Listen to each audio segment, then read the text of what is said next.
James High School, and as they call it here, beautiful downtown Vacherie, Louisiana. Crescent City Sports is proud to bring you Louisiana High School playoff football. Tonight we've got a good one in Division III non-select, a quarterfinal matchup between the Manny Tigers and the St. James Wildcats. Hi again, everybody. Lenny Van Gilder, pleased to be joined by Coach Eric Held here with us this evening. Made the trip down from Baton Rouge to join us for this one, filling in for Wade Kaiser, who is on assignment this evening. Eric, you know, we're sitting here in Vacherie, and our friend, the late Rick Gaille, used to always say, like a lot of coaches do, if you're practicing on Thanksgiving Day, it's a good year. And both of these teams and how many others here in the state? 62 others in Louisiana got a chance to practice yesterday, and they are playing this weekend with a chance to go to the semifinals. And these two teams are no strangers to being in this situation, are they? Neither team, Lenny, is a stranger to being in this situation. You've got St. James, who is a perennial quarterfinalist, semifinalist, a powerhouse, traditional power in Division III football, state champion in 2019, and Manny, on the other side of the field, has advanced to the state championship game the last 4 seasons, winning 2 state championships. So this is a great quarterfinal match. Both of these programs deserve to be playing in the Superdome. They are finalist caliber, and it'll be an interesting matchup tonight in Vacherie. So you look at Manny and changing of the guard. Jess Curtis moves on to Natchitoches Central. And now you've got a new head coach in Dylan Barrett in his first season. Previously at Grant, was a quarterback there, went on to play college football, and that's a big jump to all of a sudden come into this kind of perennial powerhouse situation at Manny, and yet he's pretty much kicked off right where they left off. Stumbled a little bit early in the year, and now they've got things rolling. Yeah, they started off 2-2, and the demise of the Manny football program greatly exaggerated, as I've told everyone, going back to Week 4 when they lost to Newman and Week 1 when they lost the opener to 5A Sam Houston. They've rattled off a number of wins since then, averaging 42 points a game. Dylan Barrett, as you mentioned, a quarterback at Grant, then moved on to Lamar by way of Fort Scott Community College, finished his career at Ole Miss. He's his own play caller, does a tremendous job with the offense. Really needed the Tigers to settle in and get rolling and realize, hey, guys, we've been here before. We've made deep runs. We've been to the championship game the last 4 years. Just play football, play Manny football, be physical, and let's get after it. On the other side, St. James, you mentioned, they 1-19.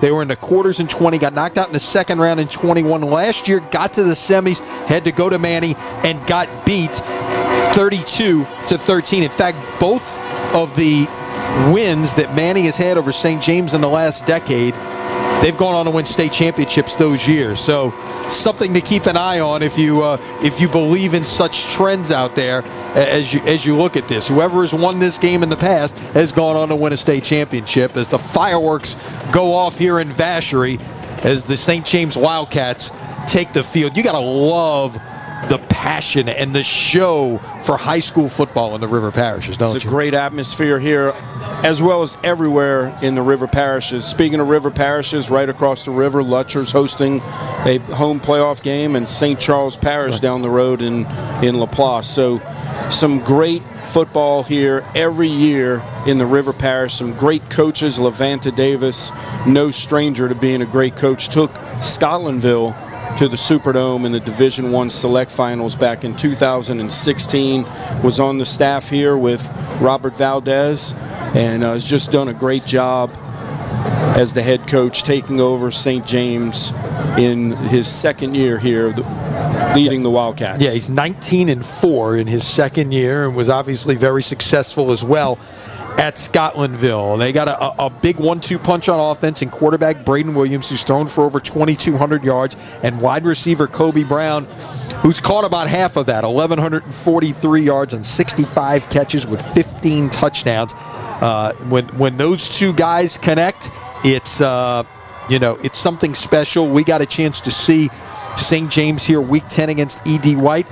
Wildcats came out on the short end that night, but obviously it's a very good E.D. White team that they faced. Their other loss this year, week 1, a wild one, 41-40 to East St. John. We'll have to let the smoke clear a little bit after the fireworks and all of the display, but we will get ready for a coin toss, the meeting of the captains at the center of the field, and what should be a good one, 3 against 6. While we get ready for that, let's show you the bracket in Division 3 non-select, and what you have is chalk. 1 through 8 has advanced to the quarterfinals, and form has held thus far here. And this is, of course, a 3-6 matchup. You see the rest of the bracket. The winner of this one will play either Pine or Sterlington next week. If Pine wins, the winner of this game hosts. If Sterlington wins, the winner of this game travels. Yeah, you mentioned chalk. A lot of times you see that in the Division 3 and Division 4 non-select brackets where the chalk makes it 1 through 8. You can go back the last few years since the split. Since 2013, you can see a lot of those in the quarterfinals where seeds 1 through 8 have made it. Very few upsets in the lower brackets for the most part through the years. And this is just a great matchup we have with 3 St. James and 6 Manny here in the quarterfinals. And one of the things tonight, we've got a new rule was adopted last year that's taking effect for the first time tonight. We've had it for 7-8 years now in the semifinals where the high seed hosts no matter what. It's not the team who's been home the least. That is also the case in the quarterfinals this year for the first time. And I think that's good. You know, you don't want to penalize those lower seeds. Maybe they don't get a chance to host things like that. There's still a little bit of opportunity on the non-select side for that to happen in the second round. But you play the whole season for the right to be able to play these big games at home. And all of a sudden, if an upset happens and you get thrown off, you know, you shouldn't lose the right to be able to host. And even those top 4 seeds, because of the bye, you know, get that chance. All right, St. James has won the toss. They're going to defer until the second half. So Manny is going to get the football first. And one of the things in talking to Dylan Barrett before the game, Eric, maybe the difference in what Jess Curtis did here and what he is doing is they're doing a lot of the same things where it's physical and it's heavy run, but now there's some tempo to this game. And they really want to, you know, push it and, you know, and keep things going and on the offensive side of the ball. I'll be interested to see that this evening. And that's one of the things that has led to their success over the past 8 weeks since they've really got rolling after dropping that game to Newman in week 4. He wanted to add some tempo. It's something new. You saw in week 10, E.D. White, when they played St. James, they wanted to limit the number of possessions that the Wildcats had on offense, and they did a great job, and it was a recipe for success. However, going tempo can really keep the defense off guard.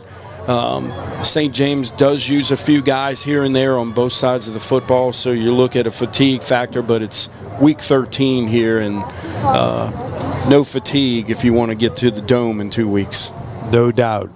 Both teams on the sidelines. We will pause for invocation, followed by our national anthem from Vacherie. Please remain standing for our national anthem by our St. James Band.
National anthem from Vacherie, and the fireworks are not done yet. May see some fireworks between the lines coming up over the next 2.5 hours between two teams that could put points on the board, Eric. Manny has averaged 42 points a game, St. James 39.8. They don't allow a lot. Manny allows 19.4, St. James 15.8. So from that standpoint, you see some similarities. They're just going to go about going it two different ways. St. James going to operate out of the spread. Manny's going to be a little more run-heavy in how they try to go about their business. Manny, 2 shutouts in the playoffs. Shutout South Plaquemines last week, 45-0. Shutout Springfield in the first round, 61-0. St. James had a bye first round, and last week defeated North Webster 42-12, holding North Webster to 12 points. And as you mentioned, both of these programs, they build on their defenses first. They build their programs around their defenses, and then, as you mentioned, different styles of offenses, but both very prolific offenses, churning out some yards and turning in some points as well. Yeah, we had a chance to see Manny in the playoffs 3 years ago at a meet, which was a terrific game and another terrific atmosphere up there. We're talking about the river parishes, by the way. 8 high schools in the river parishes play football. 5 of the 8 are still alive, and 4 of them are at home tonight. They're Destrehan, St. Charles Catholic, Lutcher, St. James, and then Riverside is at St. Martin's in a district rematch game going on at Tony Porter Field this evening, as they will try to once again shut down Harlem Berry. So Manny will get the football first. They'll be moving it right to left. St. James will kick things off with Connie King-Young. We'll call his name a bunch this evening. Not only does all the kicking duties, but see him a lot at running back as well. Manny's deepest of the deep at about the 15-yard line, and this will be a little pooch kick towards the 20. Taken by Tylen Singleton, who we didn't talk about in the pregame, but we will call his name a lot tonight because you saw him on special teams there. You'll see him some on offense. You'll see him on defense. He's the number 4 ranked player in the state, according to 247 Sports, and he's headed to LSU next year. Headed to LSU, chose LSU over Texas A&M, Arkansas, Tennessee, and TCU, among others. But those were the 5 finalists. And, of course, great to have him in Baton Rouge next year. You'll see him on both sides of the ball and in the return game to affect the game for the Tigers. Hayden Evans, the senior, will operate this offense. Gives it away on first down. Jeremiah James will get about 3. Great job winning first down for the St. James defense. Just a gain of 3 puts them in a 2nd and 7 for Manny, and that's what you want to do on defense. Win first down and put them in a 2nd and long situation. 2nd down 7. Ball at the 35-yard line, just underway. They'll go up top here. Got a man. Ball is tipped. That was into double coverage right there, and that was Xavier Warren, the intended receiver, and Jarrell Williams, the junior DB, made a nice play on that one, Eric. Jarrell Williams staying in coverage, not biting on the play action, toss fake by Manny. Great job. You've seen him all year make plays like that, especially against Edie White 3 weeks ago in that district championship game.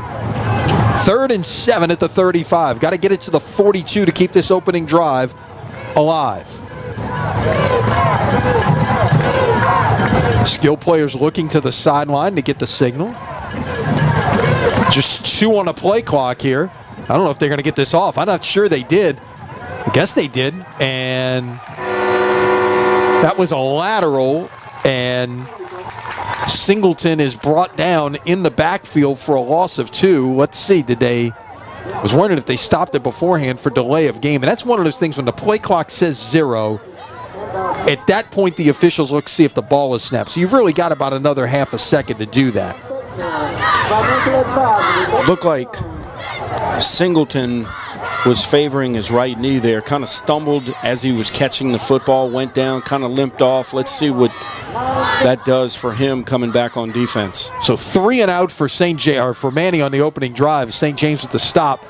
Kobe Brown on a return will get St. James favorable field position on this opening offensive possession. It will start at the 44-yard line. The punt goes 32 yards, 9 on the return.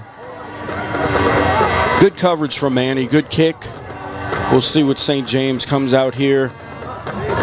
Multiple formations that the Wildcats use. They use shifts, a lot of motions. Their thing is win the perimeter game, get the ball to the perimeter, and also let quarterback Williams make things happen as well. Braden Williams, the senior, operates this offense. He'll give it away on first down to Connie King-Young, who's got room.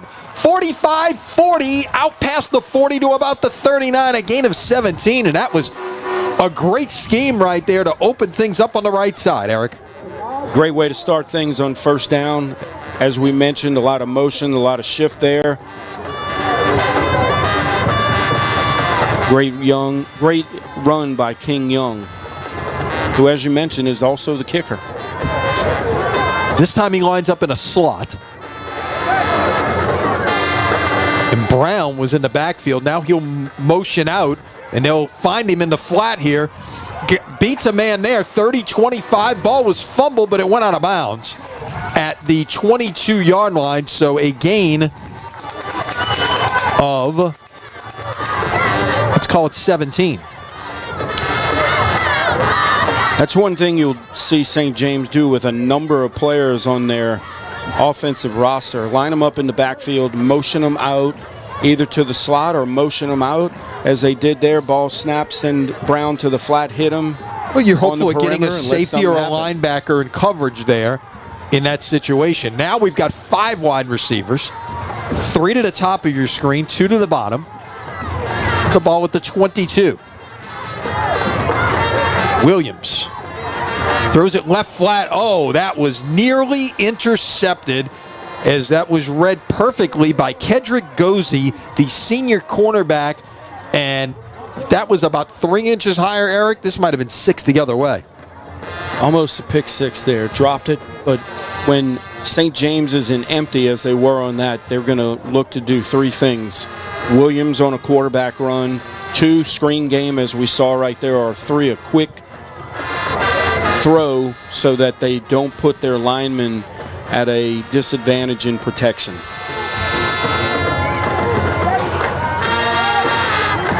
We'll screen in the flat.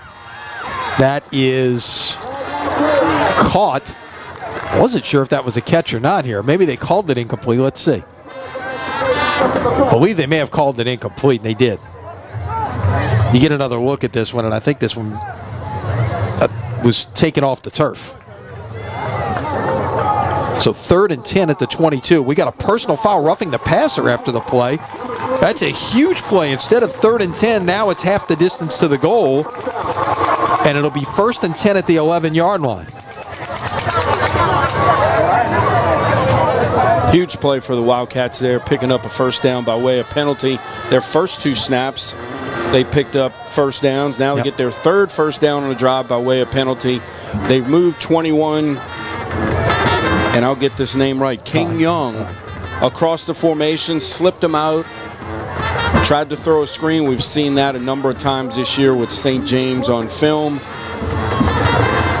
Now they line up with split backs, and we'll see if they motion one of these backs out to the perimeter.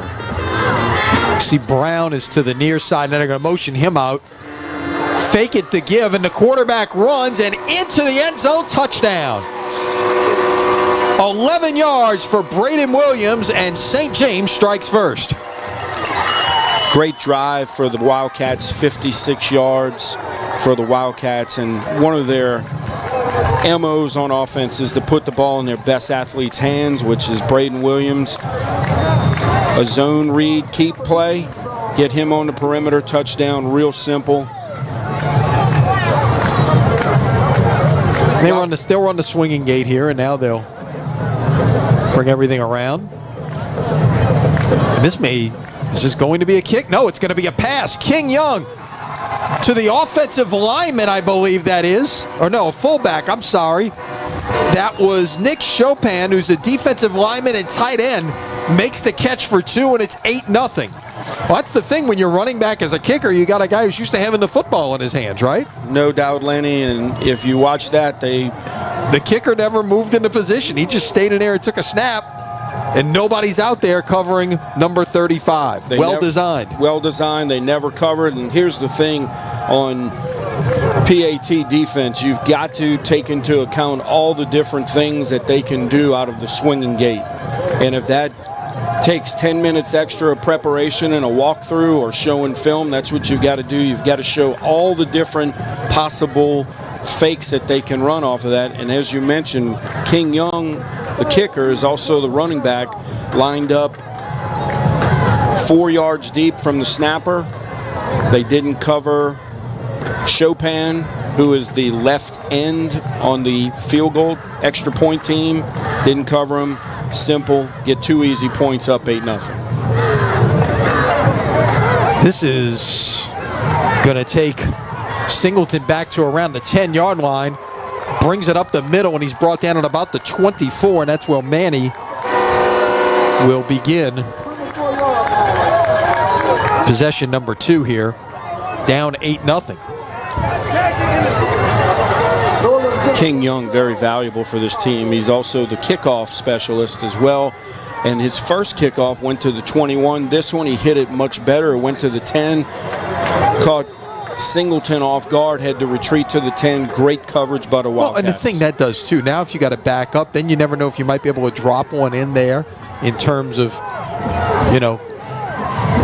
maybe making something happen. Nice-looking play for Manny on first down is that was Jeremiah James on the run off the right side. He's going to get about 8. And that's what you want to do if you're Manny, is get more than that 3 yards on first down and be able to stay ahead of schedule. They will go with some tempo, as we mentioned. They'll get the first down here. That is James once again on the carry. So quickly here, 2 plays and 15 yards. And they'll go without a huddle this time. Motion James out. So you got trips to the bottom of your screen. Now we got a flag coming in. Movement up front. Our officials from the Lafayette Association will talk it over.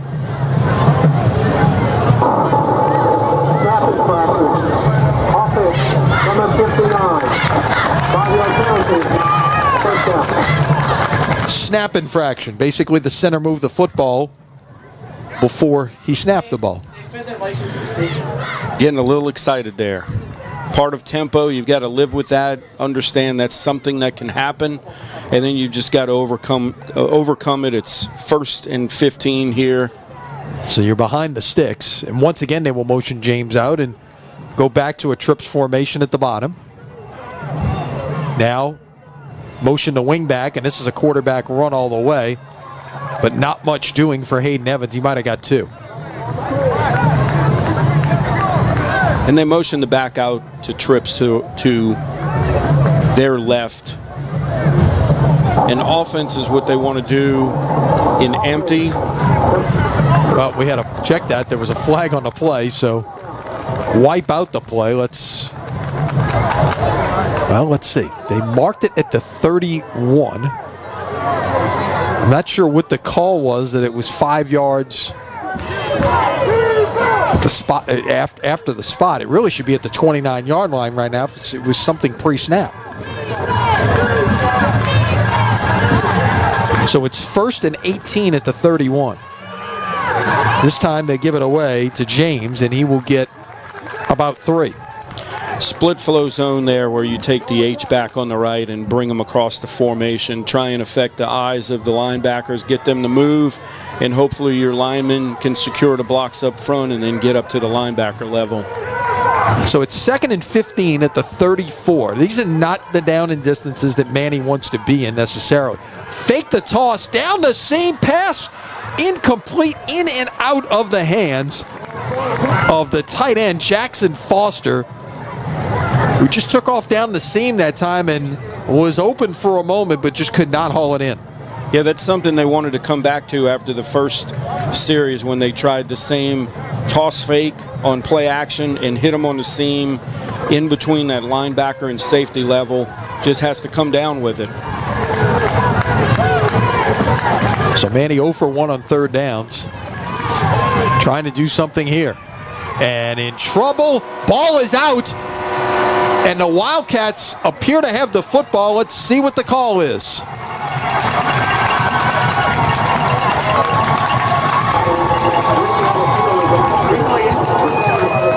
They call it a fumble recovered by the defense. We'll get another look. That's a close play right there, but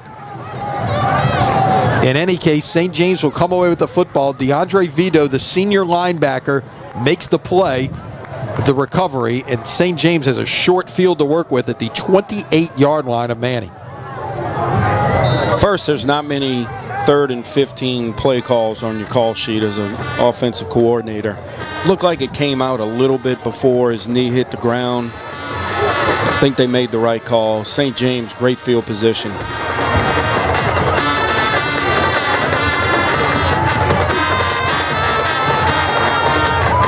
Running on first down, they'll get about 5 on the play. Inside zone to the left there. They do a ton of movement, as we mentioned before, moving their backs, their H's, their receivers. That was Cameron LeBlanc on the carry. First time we've called his name this evening. Whistles before this one can get underway, as there was movement up front, and I believe neutral zone infraction. And on that first down, they ran inside zone there to the left. You're either going to bang it in there, cut it back, or bounce it. Your 3 options on inside zone. So now it's 2nd and really inches at the 19-yard line. And again, they'll come out with trips to the bottom. Tight end to the top of the formation. And it's a quarterback keeper once again, and it's first down and goal as Williams will pick up about 10. And Cameron LeBlanc was lined up in the backfield and just ran a simple lead play right behind him. Williams did. And again, they do such a great job of making sure that Williams has the ball in his hands. And that's one of the things I'm sure they have an assistant coach ticking off how many times he's touched the football. First and goal at the 8-yard line. Same formation as the play of before, except flip to the left into formation into the boundary. Now they'll motion tight end, so they've got a ton of people to the short side, and they're going to give it away to the big running back, LeBlanc. Did he get in? Yes, touchdown. 8 yards on the run by Cameron LeBlanc, and St. James, 5 minutes into this one, has a 2-score lead.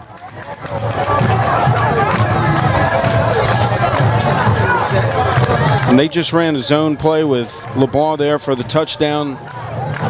Same formation as they ran the play before, except they flipped it into the boundary, and they're going to get numbers usually to the wide side of the field, and they didn't, and they were able to run it there and run zone with LeBlanc for the touchdown. This time they covered the left end in the swinging gate, so they'll actually kick it, and the kick is blocked. So it's going to be a 14-0 game with exactly 7 minutes remaining here in the first quarter. So 2 possessions each way, and this has been all about St. James thus far. All about St. James. Great Get job another there. look at the block, as they just got some serious penetration up the middle that time, and there was really never a chance for that to be a successful kick. Looked like Swayze Carhill, number 3, with the block, came right through the A-gap and makes it a 2-score, 2 extra point game, which is something that's really important for Manny. They've got to bounce back here, get a great return here from their best player, the LSU commitment, make something happen. And I'm sure that Coach Barrett talked to his offense and, hey, we've got some things here in our game plan that we've worked all week, that our open script, we're going to do things that we're comfortable with. We know how the St. James defense will line up to our formations. We're going to motion. We're going to shift as we've seen their first 2 possessions. They've had that fake toss play action hit the seam, so I'm sure they'll come back to some seam routes off of play action. Kickoff. This one on the ground, and it goes right through the legs of Tylen Singleton, trying to make something out of nothing. He's inside the 5. We'll get it out to about the 10-yard line. Checking, they're going to mark him short of the 10, maybe the 8-yard line. Let's see exactly what the spot is, but it's not getting any better at this point for Manny. No, it's not, and that's the 3rd different kickoff that you've seen from King Young. First, it was kind of a sky kick to the 21. Then he had a deep kick to the 10. And then I don't know if it was a designed squib there or if he just mishit it, but he couldn't handle it, and they end up starting at the 9-yard line.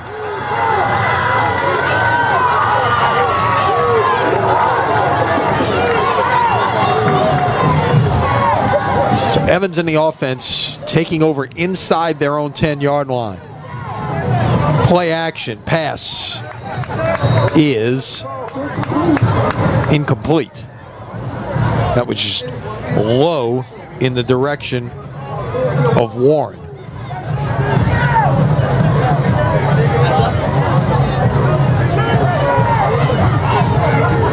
It's been a rough start for Evans. 0 for 3, and he's lost a fumble. And here's where we're going to see Singleton in the gun at quarterback.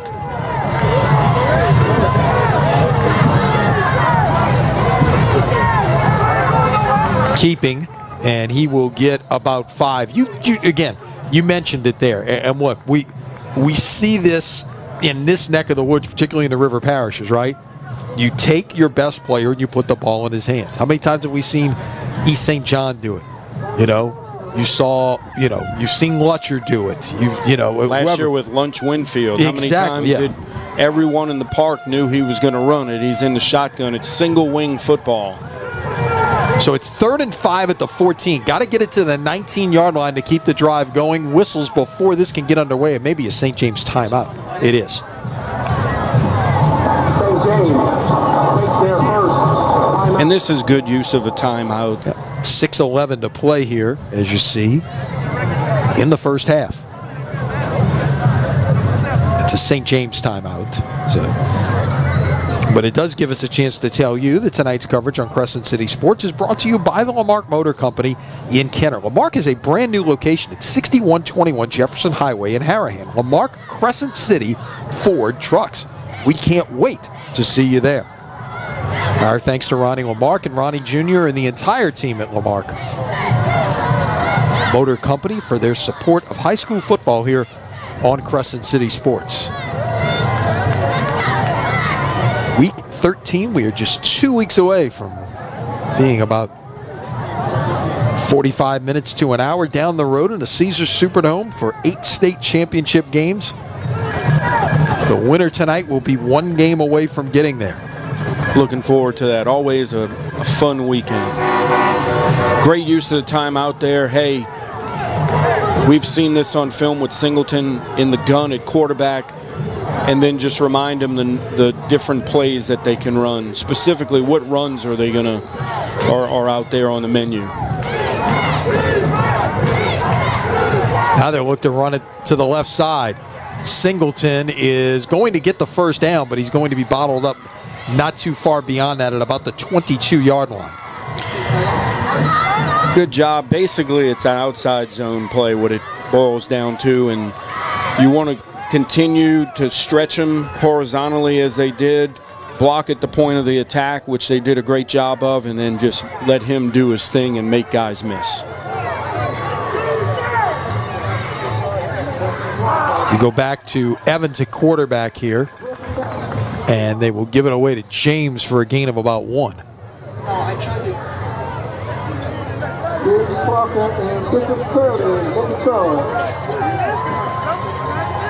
So Man, second down at 9, yeah. Trying to run it inside there. They really got to look at maybe getting something here on the perimeter.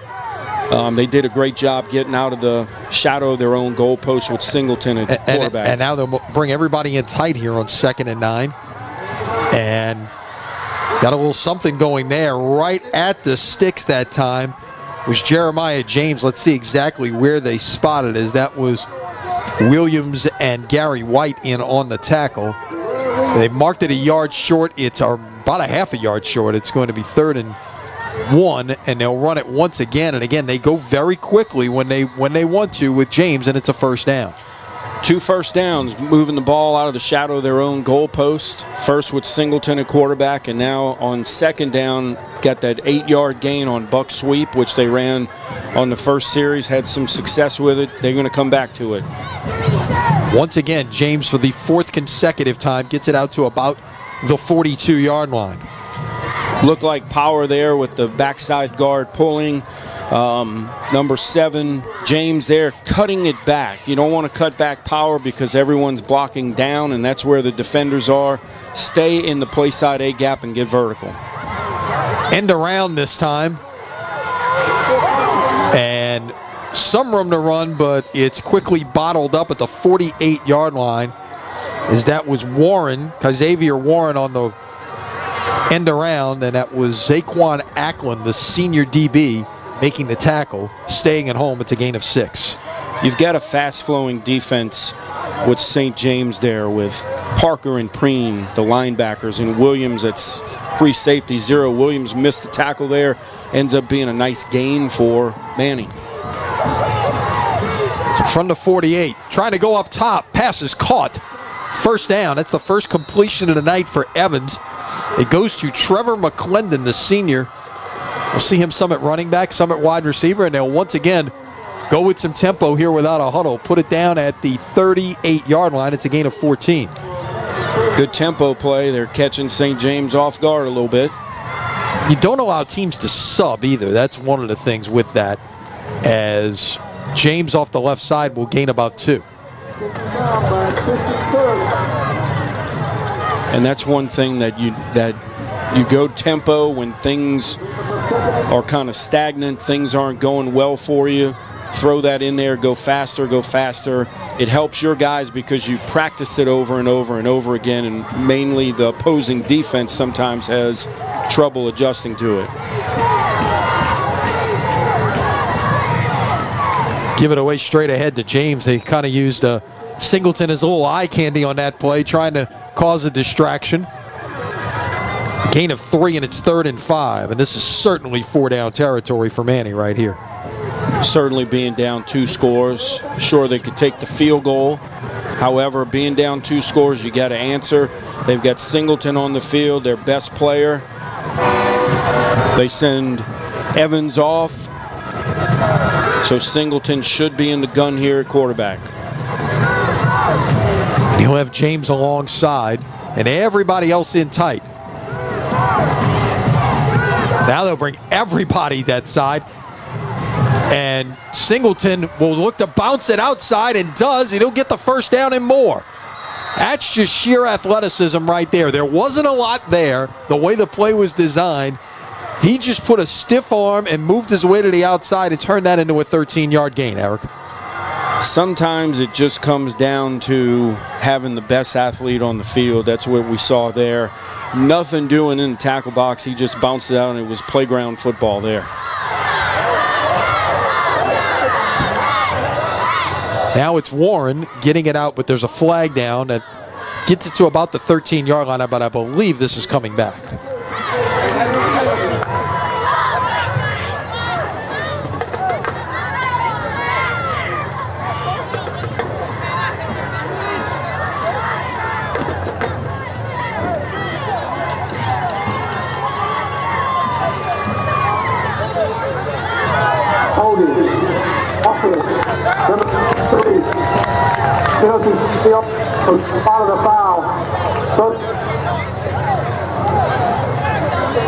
So 10 yards from the spot, that will be a 2-yard gain and a 10-yard penalty. And it'll be 1st and 18 at the 28.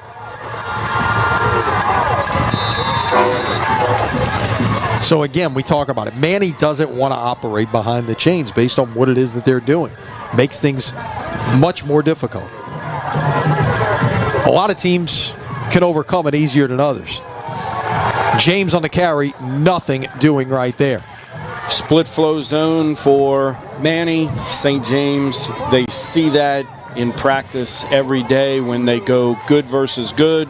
They've seen it every week of practice during the regular season, all through August, all through spring football, through summer drills in shorts and helmets. No surprise there. They've seen that from their own offense. They've done a great job stopping that. 2nd and 18 with the ball at the 28-yard line. So we head towards 90 seconds to play here in the first quarter. Screen pass was totally blown up right there as they were trying to get it to James that time, but the pressure was just too much. Middle screen to the running back, and I think you may have had a flag on the play had it been completed because the offensive linemen that were setting it were down past the stick, and it's 2nd and 18, and then the back was past the line of scrimmage. So they were far down. Had it been completed. Yeah. So you got to get to the 10-yard line here and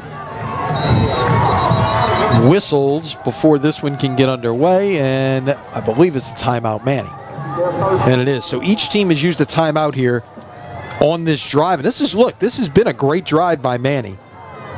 15 plays thus far. It started, remember, after the mishandled kick all the way back at the 9-yard line. So they've gotten all the way from the 9 out to the St. James 28-yard line. So 63 yards in, again, 15 plays thus far.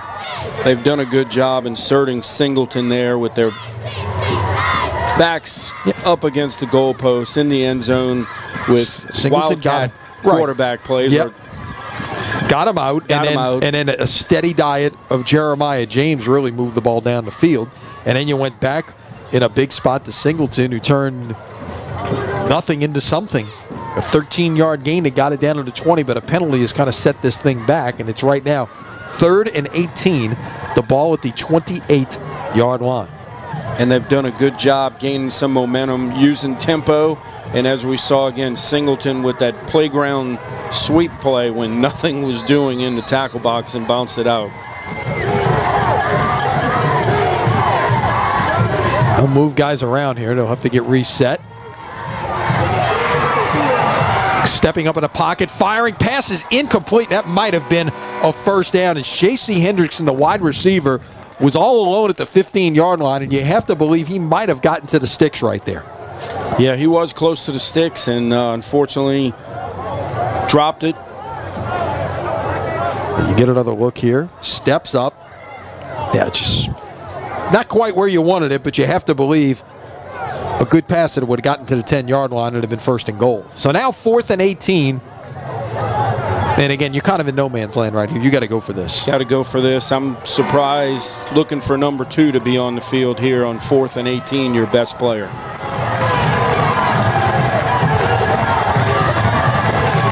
Play action.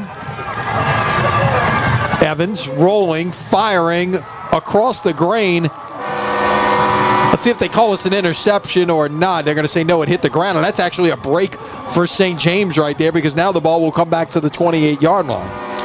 Yeah, they picked up 12 yards of field position by that being called incomplete. So whether he dropped it on purpose, falling down, thinking of it or not, they end up getting a break there in field position. Right, that was Shaden Parker, the linebacker, in coverage. So, well, now they'll move it back. They put the ball down at the 26-yard line at first. Now they'll get it right, put it at the 28. That's where St. James will begin their 3rd possession. First 2 have ended up in touchdowns. And the Manny drive, while it didn't result in points on the scoreboard, they flipped the field in field position and actually proved, hey, we can move the ball on these guys. No doubt.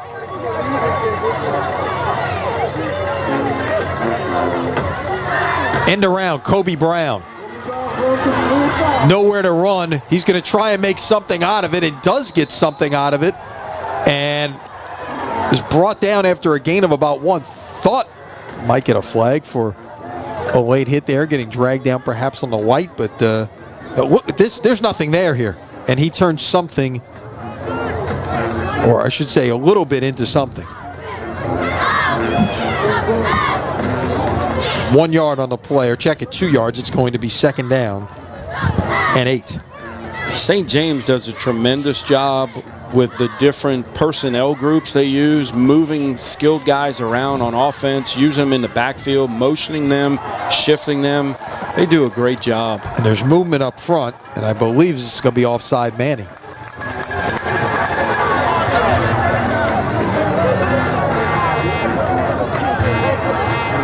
Offside.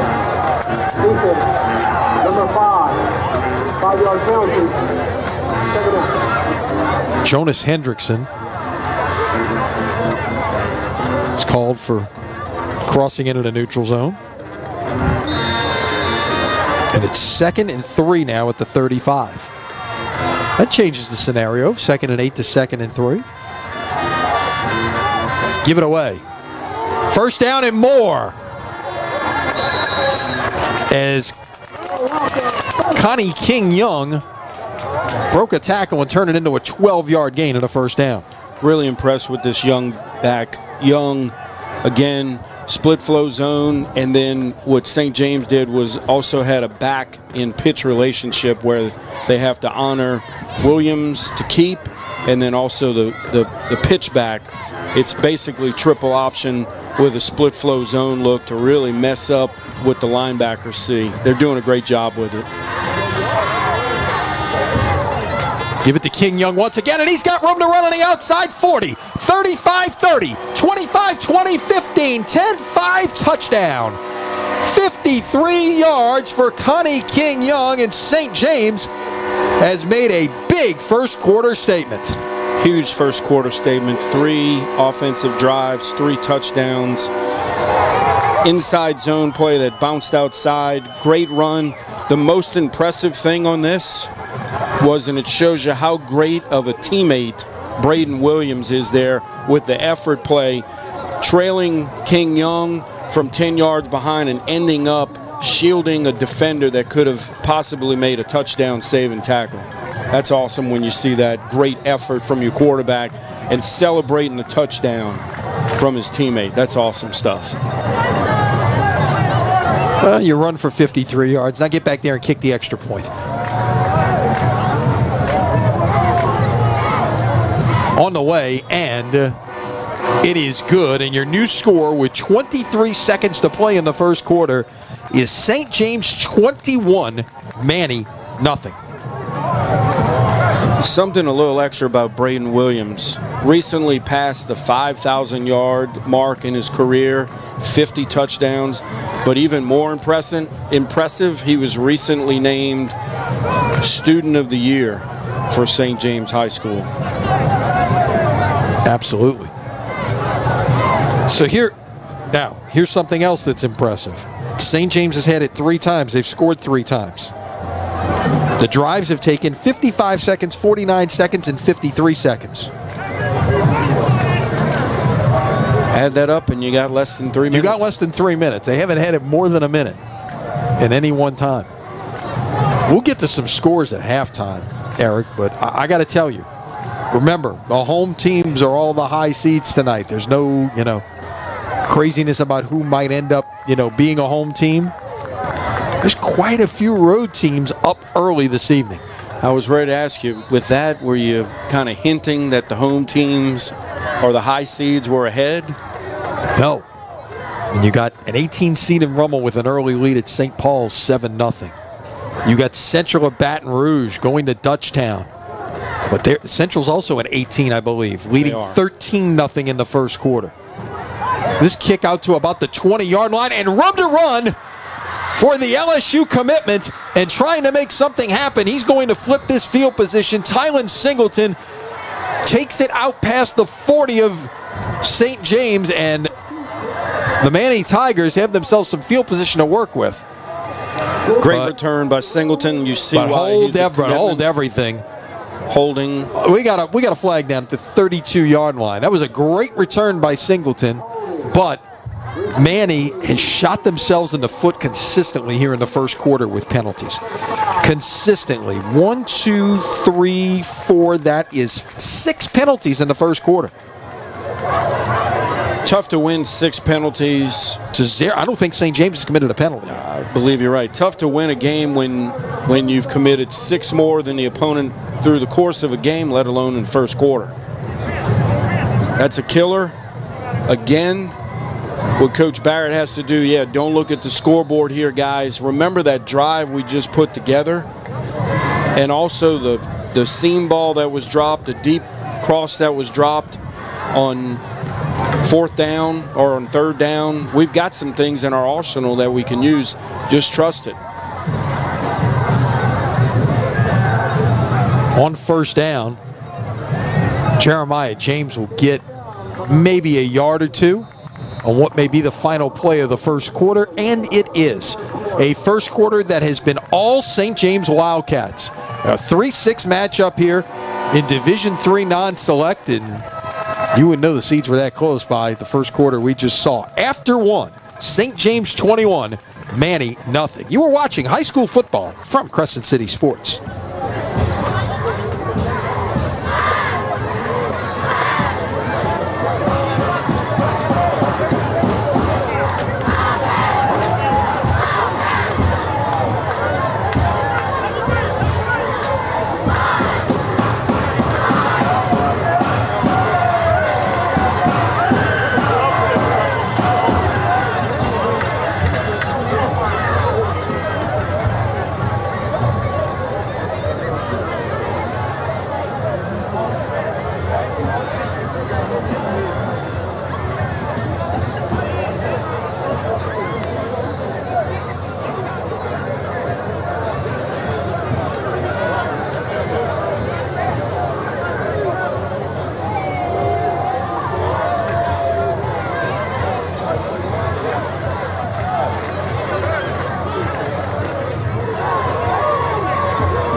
So as we begin quarter number 2, Manny Van Gilder, Eric Helt, Chip Merritt, our producer, Matt Merrick, Pearson Morgan bringing you all the pictures this evening. This time they run a little shovel pass, different look there.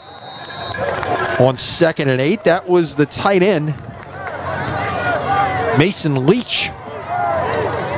Show a little different look, faked the toss and then shoveled it forward. Gives you a different triple option, basically what it is, right? Different look, reading the end there, the end widened, and you shovel it underneath. Gain of just 1, though, as St. James defended it well. 3rd and 7. Ball at the 23-yard line. And as we mentioned at the outset, Manny has played for a state championship the last 4 years in a row. This could be a double pass. Taking a shot down the field, man is wide open. Pass is caught, and he is tripped up, or else that might have been a touchdown. They threw the lateral to Singleton. They did that earlier, then threw the double pass to James, and he is tripped up right at midfield, and that was a shoestring tackle that saved the touchdown because there was no one else that was going to make a play. And Manny will go quickly and give it away to James once again. Give him about 2.5 on 1st down.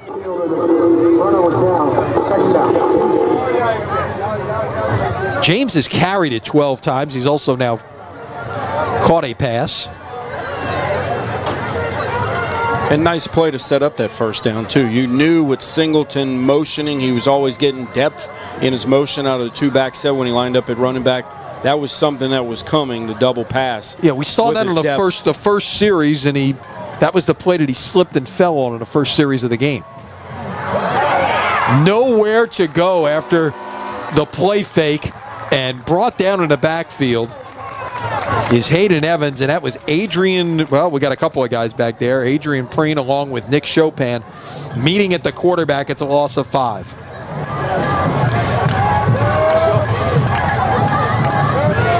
Yeah, you see Chopin gets it done. Preen was right there as well. If he had tried to step up and run, he had nowhere to run.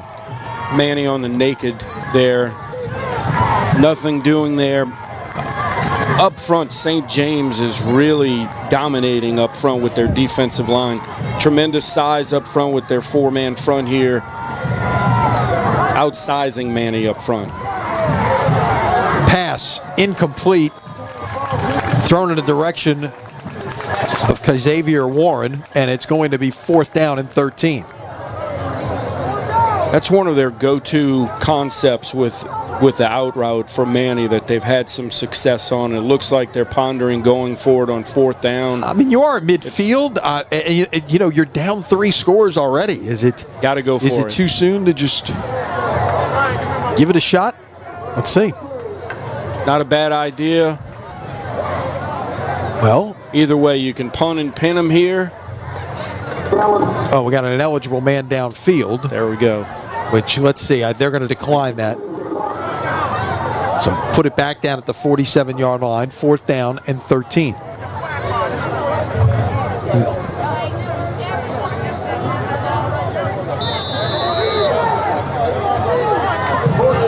And it looks like they will go for it.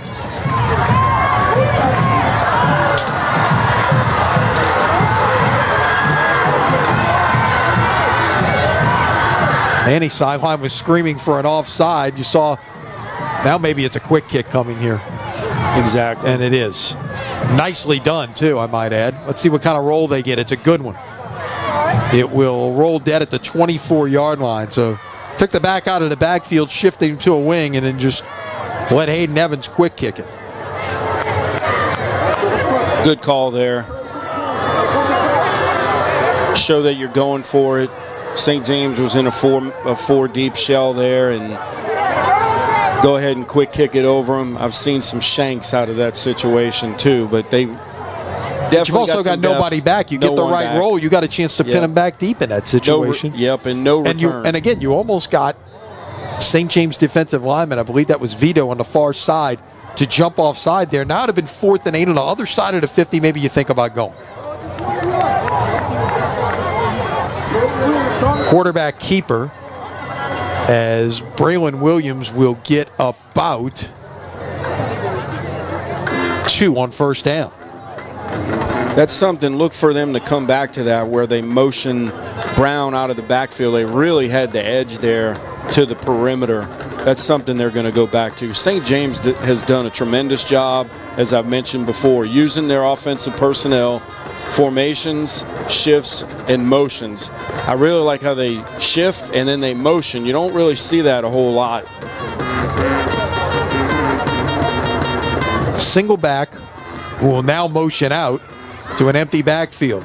Tried to set up the quick screen to Brown. Room to run, 35-40, 45 midfield, out past the 40-yard line of Manny. 1st down on a big play from the St. James Wildcats. It's a gain of 37.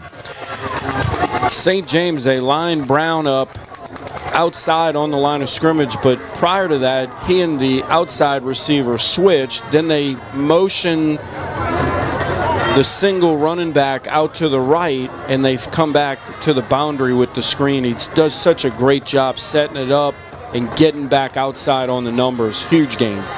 Trips to the bottom here. In a bunch formation, and Connie King-Young trying to get to the edge on the opposite side. Will get it out past the 30. He's dragged down at the 27, maybe the 28. It's still a good 1st down play, a gain of about 8.5 yards. And they show that trips look, both of those receivers, and they'll bring it over and bring it to the boundary, into the formation, into the boundary, and both of those receivers outside are on the line of scrimmage. One is covering the other. Oh, now you got movement. One jumped. You got movement up front. That was Ackland, who's going to get called for the false start. That is the first St. James penalty tonight. And again, they're saying, but they said 5 there. I don't think it was Williams doing anything. I thought it was the wide receiver who moved his feet. So 2nd and 2 turns into 2nd and 7. Still not a terrible situation here.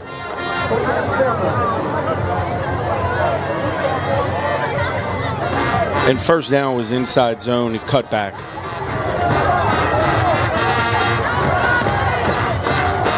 Williams in the pistol along with King-Young. Nothing doing that time. Great pressure. Best defensive play we've seen tonight by this Manny defense. And it was Christopher Williams, the senior defensive end, who got in there and busted things up. It's a loss of 5. Look at the penetration here. Right through the gap, free runner through the A gap and making a play. Huge loss. Quite possibly the first negative play I think you're right. Yardage for St. James tonight, and it comes at a pivotal time. King Young had 4 carries for 90 yards before that play.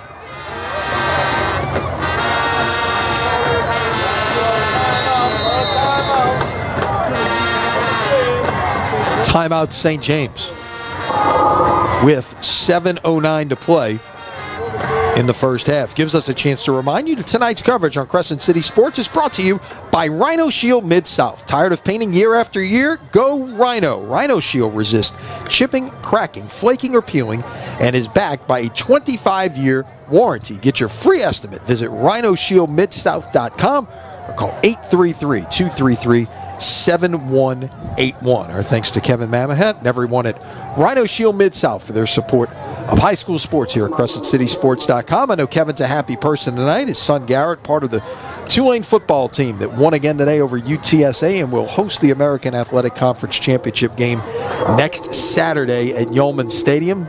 SMU's got to beat Navy tomorrow to punch their ticket to the game, or else UTSA may be making a return trip to New Orleans next week.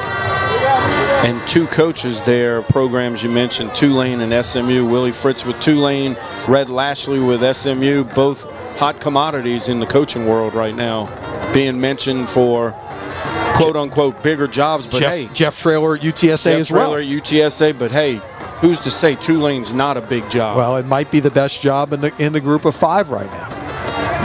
New athletic director getting ready to come on board. He's a U-High graduate. Yep.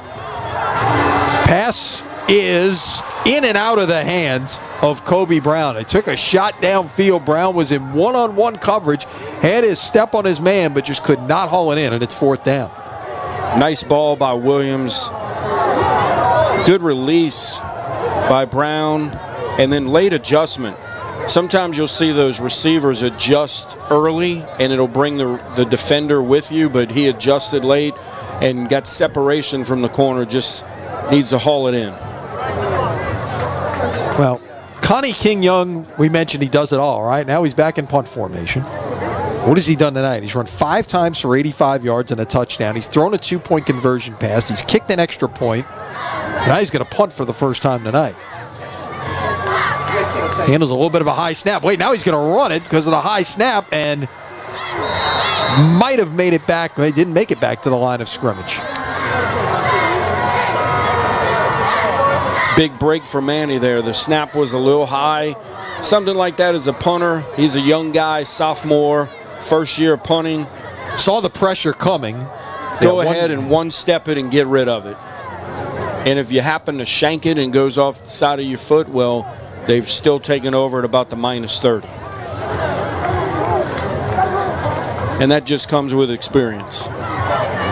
It also comes with being confident in your athletic ability, and I've had a pretty good night so far, so I can run the football and maybe find my way and get a first down. No doubt.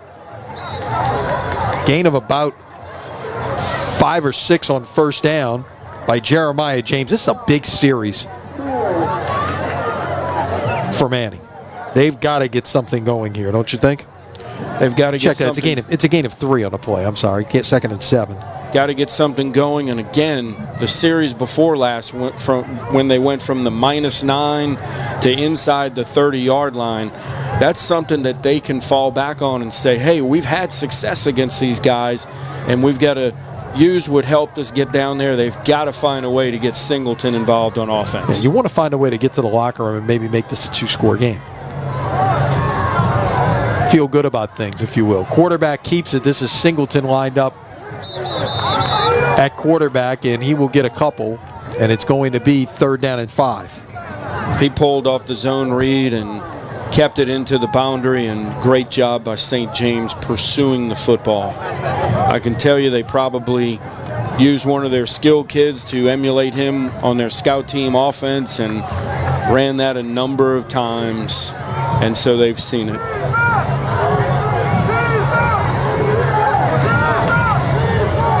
So at the 44, Manny needs to get it to the 49-yard line. That's going to be all Singleton. Sweep off the left side. First down and into St. James territory at about the 47-yard line. It's a gain of 9. Simple stretch and puncture for Singleton.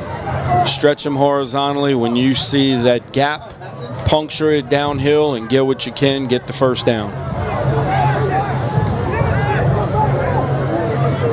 And one other thing Manny has to do, keep the ball here and score late and make St. James go tempo and drive to score before half. Well, again, the 3 St. James drives all took less than a minute. But if you're doing it in a 2-minute situation, let's see what happens. Play action on first down. Pass is too high in the direction of Jackson Foster to the tight end.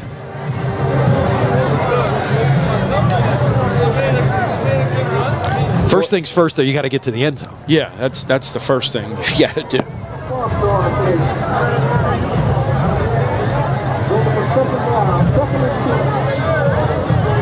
Again, we'll catch you up on all the scores at halftime.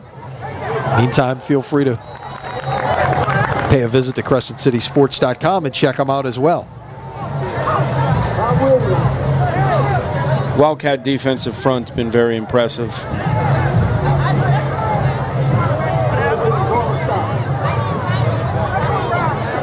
Third and 10 coming up here. We in 4-down territory again? I think you are here. Singleton motion again from split backs in the backfield. No, try something a little different. There we go. Might be another double pass, except the Singleton couldn't handle it. It was a lateral. And he's like, wait a minute, I'm down. I said, no, you're not. You're not down. It was a lateral. The play was still alive. Watch it again here. And they were going to try and throw another pass out of it, and he drops the ball. Yeah, his knee is down, but again, it all happened very quickly. I think he was upset that he was down with his knee down. He felt like it was a late hit, but kind of happened all at the same time. I think the White Hat did a good job not throwing a flag. So it's 4th and 19 after the loss of 9 on that play.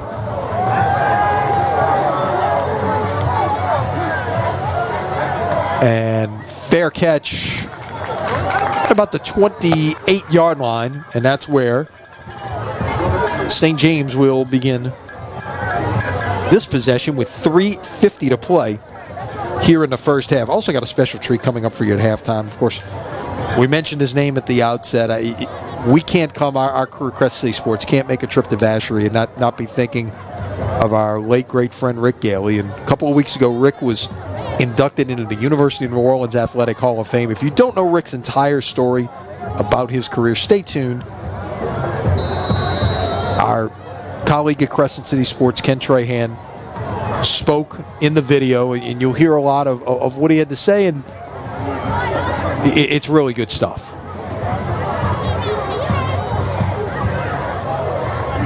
So the first down run,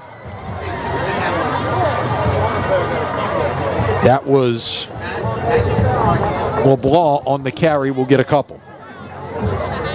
They're going to insert LeBlanc in the backfield to give King Young a break, but also use him to get physical and bang some runs in there in the tackle box. Oh, no doubt. He can definitely create a more physical presence in there.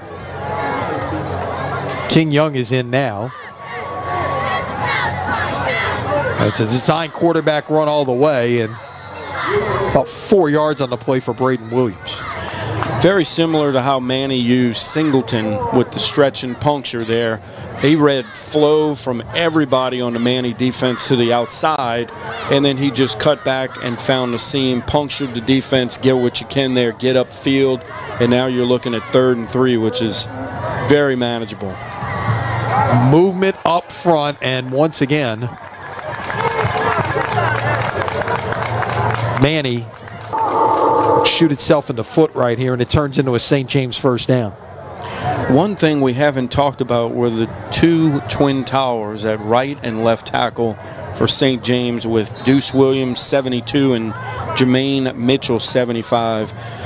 Got to see them up close and personal in pregame. They are gigantic. Mitchell 75 there, will line up at the bottom of your screen on the offensive line. You see him standing up. He can barely get down on a crouch. He is one large dude. Every bit of 6'7", maybe 6'8". Movement before this one can get underway. That's a false start.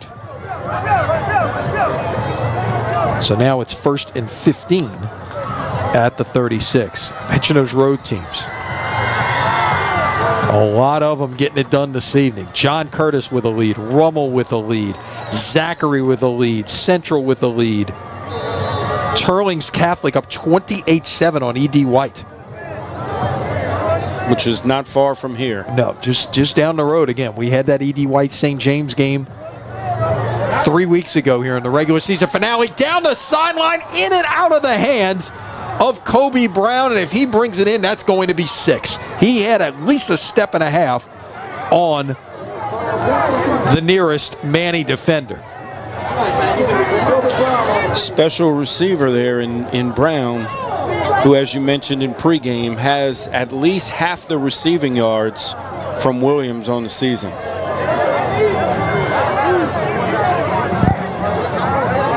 Simple vertical route there. Got past the corner. Just go get it.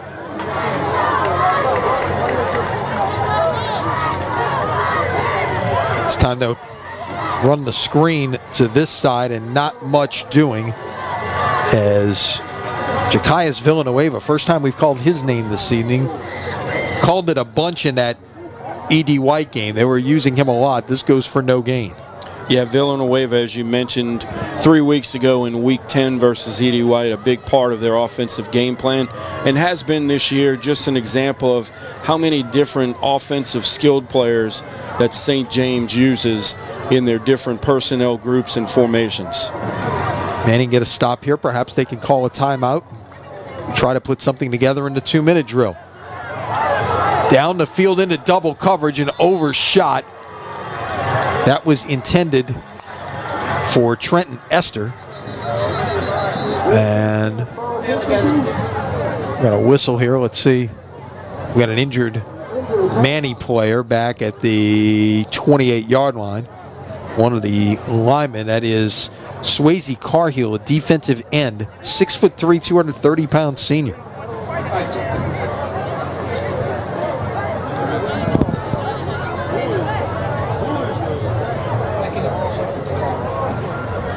And hopefully Carhill's okay. So we mentioned some of those road teams. Northwest leading Assumption. But Notre Dame and St. Charles Catholic not 14-14 in the second quarter. You got a good one going on right there. Pine and Sterlington, it's a 2-7 game, but it matches up with this part of the bracket. The two winners will face 20-20 in the second quarter, those two teams. Ascension Catholic on the road leading Vermilion Catholic 22-7 second quarter. That is the Vermilion Catholic is the 1 seed in Division IV Select. So Chad Elsie has been running wild for Ascension Catholic. Yes, he has. 409 yards last week. And 9 touchdowns. That's crazy numbers.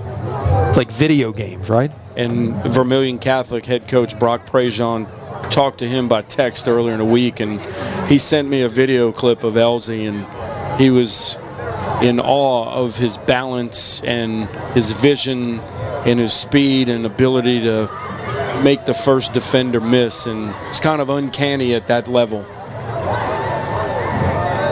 Some really good games out there tonight at the quarterfinal level. No doubt. Really good surprises. One. Yeah, there's a really good one going on over at Morris Jeff this evening. Second quarter, Carr leading Alexandria 26-20. Ash was very impressive last week, shutting out Brother Martin. Very impressive. The 4 seed. Thought we might have a Catholic League rematch. Not so fast, said the folks from Alexandria. Fair catch is called for right about the 40-yard line by Singleton, and that's where Manny will begin this possession. Certainly appear to be the last one of the half with 1:20 to play. Minus 40 is their best starting field position in the ball game. They started to 39 on the previous drive, pick up an extra yard here. They've got to make something happen to where they make it a 2-score game.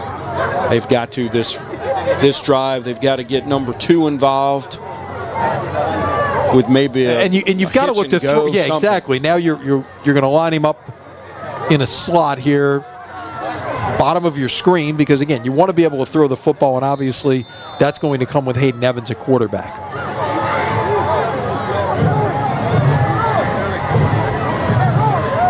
Fake the toss sweep. Evans will look to run, slides down, hit after the play, but no call.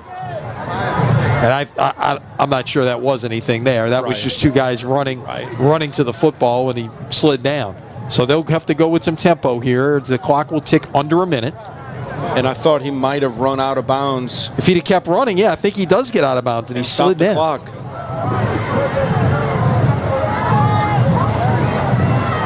Give it away on the draw. First down and more, but this is coming back. Holding at the point of attack right there, and that's going to wipe out a nice 15-yard run by Jeremiah James. It's now 35-7 Turlings over E.D. White. Lafayette Christian, by the way, leads McDonough 35, 29-7 second quarter. Those two winners will meet in the semifinals. I don't know if E.D. White, outside of giving up 19 to St. James, has given up 35. I'm not sure they haven't. They just waved off the penalty. Interesting. First down. Now, Manny needs to be ready to run here. With, you see, 43 seconds remaining. And they have 2 timeouts. They put it down at the 42-yard line. So a gain of 14. Clock ticks under 40 seconds. I know you want to make sure St. James doesn't get it back here, but you want to give yourself a chance to run as many plays as you can here.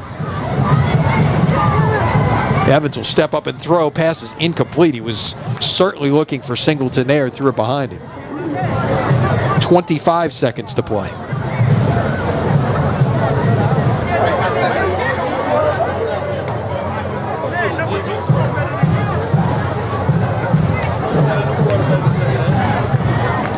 Well, they have 2 timeouts remaining. You could do whatever you want. Obviously, you can use the middle of the field here because, again, you've got those timeouts at your disposal.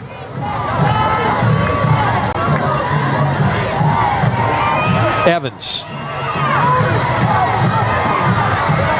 trying to make something out of nothing, and it's nothing. Zaquan Ackland, among others, in there, I believe. Had a host of gold jerseys chasing down Hayden Evans.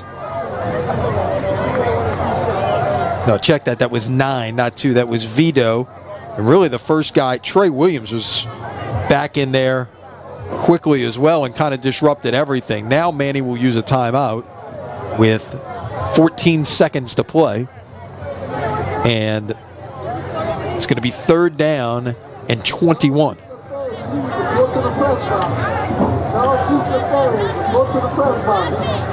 And Manny has 1 left.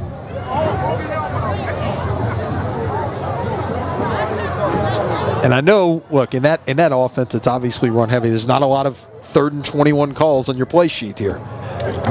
But you don't have to get it all right here either. You do have 14 seconds. You, in theory, should have time. If you can use the sideline, you could have time for 3 plays. And another option is to run the draw play you just did before, maybe get 10 or 12, call timeout, and then chunk throw into the end zone. Throw your Hail Mary. Or if you throw incomplete here and you have 1 shot left, then you go with the Boise State play.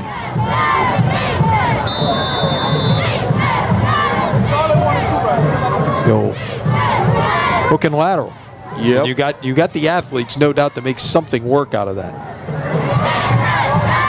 Going to let one fly. Passy is caught And a nice job to get down on the play, and now you can call timeout. There's 6 seconds remaining. Now the clock runs to 4. They got to put some time back on the clock here, I believe, Eric. Let's see what they do. Because that pass was caught by Trevor McClendon. They'll get it to the 37. So now it's 4th and 5. But again, there's going to be basically one play left in the half, and you got to get it to the end zone. Gives them a chance to reach the end zone. Certainly here, being able to toss it 40, 45 yards to the end zone. Should be able to reach it and give yourself a shot to score. We've seen craziness happen when it comes to those kind of things. We saw the Holy Cross Hail Mary on the last play of the last play of the game against John Curtis. And then they went for 2 and won the game. You know, you've seen those kind of things happen before, but you have to put yourself in position to be able to make the play. And if you're on Levanta Davis's side, what are you telling your players right now other than knock it down? And that's a play that you've repped as a defense on every Thursday, day before your game. During the summer when you have some dead time, going over certain situations, you rep those and you show different formations from the offense where they're going to launch one up in a Hail Mary situation. Sure. So they'll put it back at the 38-yard line.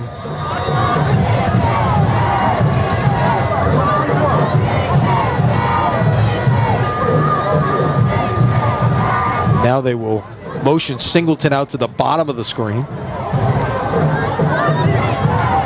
No doubt, I think you got to look that way. Ball's on the ground as Evans was trying to roll to the right, and the ball got knocked away, and it will fall to the turf, and that will end the first half. And I think that last play probably kind of encapsulated what it was like for Manny. You're trying to make a play, and it turns into a loose football. And a first half, really a first quarter that was all St. James. Second quarter played on a little more even terms, but certainly St. James jumping out to that 21-0 lead, Eric, and you have to be impressed with what they did to step on the gas early and kind of separate themselves and put themselves in very good position here at halftime. Very impressive, those first 3 offensive drives, 3 touchdowns, but they did so lightning quick. And it was blitzkrieg time, using some war terms there.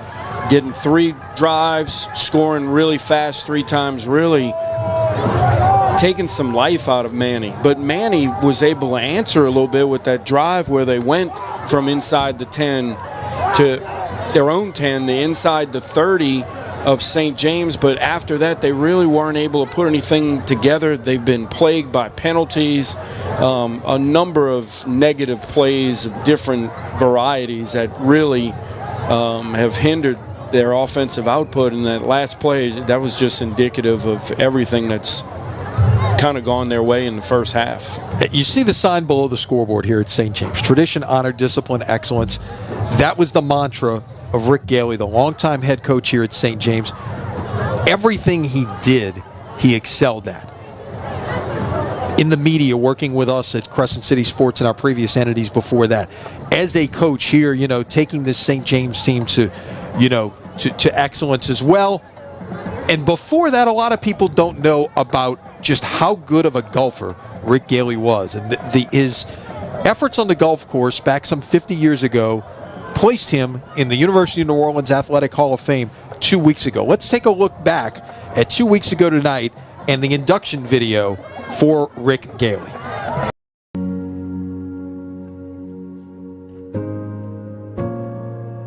Well, he loved Coach Brown first and foremost. He really liked his teammates. They were competitive with each other because there were 3 guys, really a 4th if you had Eddie Seltzer, but you had 3 guys with Stan and Murphy. Murphy Trahan, Stan Swellbrother were both great golfers, and they were very competitive. They were all in the same ilk in terms of their handicap and what they could shoot. So it was both friendly and competitive at the same time.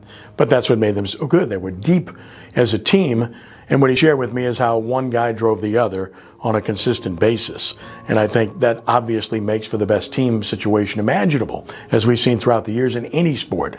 And I think that's the one thing that he pointed out to me about when he was here. And obviously winning the championships were fantastic here, and will always stand in the lore of the University of New Orleans as one of the greatest accomplishments in athletics here.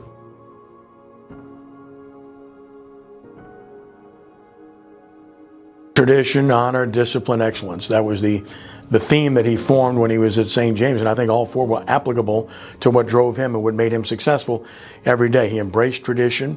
He was a man of dignity and believed in honor. Obviously, discipline had to be part of anything that took place, and it was in anything he was involved in, including his own preparation, much less disciplining players. And then excellence. That's the ultimate. You drive and strive for excellence, and he would accept nothing less.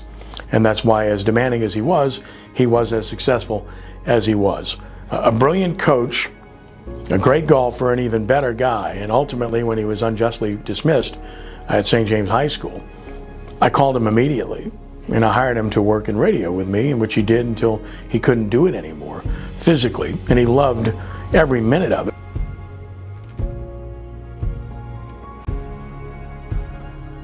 The thing that he shared the most with me was how the time came. Rick was a good enough golfer to turn pro, and that was an option for him. And it wasn't easy to ignore that or walk away from it, but then again it was, because he got a taste of the coaching aspect. And when he got into coaching, that's where I met him. I didn't know him when he played golf here, but I was familiar with what he had done. And I met him when he started coaching at Chalmette High School as an assistant football coach. And he was a young coach, and I was a young guy.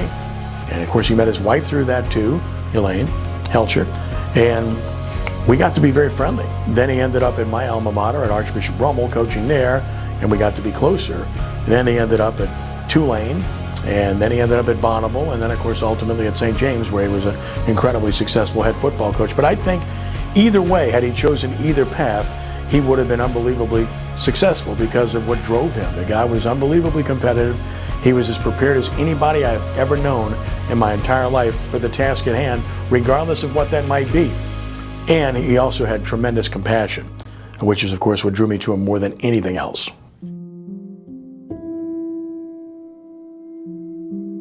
Elaine, first and foremost, without a doubt. You know, some of his mentors in coaching, people that he worked with, going all the way back to Chalmette with Bobby Nuss and Bill Cimento and the people that coached at Chalmette who helped get him started. And then, of course, you know, going to Tulane and having the opportunity to work at Tulane, you know, in the early 80s. And, you know, Tulane went through Vince Gibson, Wally English, and then into Mac Brown. And then, of course, Mike Villamoret at Bonneville, who hired him there to be his offensive coordinator.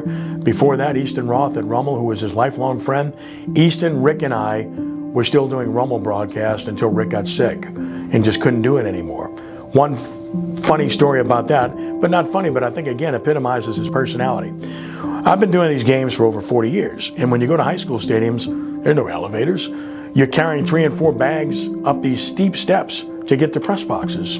And I'd get there 2.5, 3 hours early, so it's typically just me. And at a younger age, you know, you can handle that stuff well. As you get older, it gets harder. Rick insisted on being there when I arrived so that he could help me, just to carry bags up steps. That's who he was. It makes me very emotional. The kind of guy he was.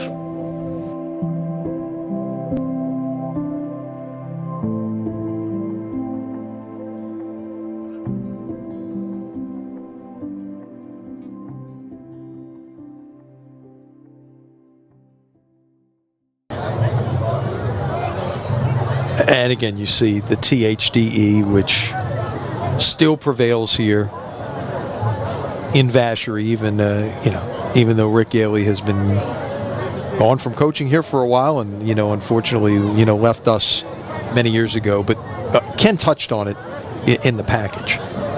The thing, and you obviously had a chance to deal with Rick, much like I did.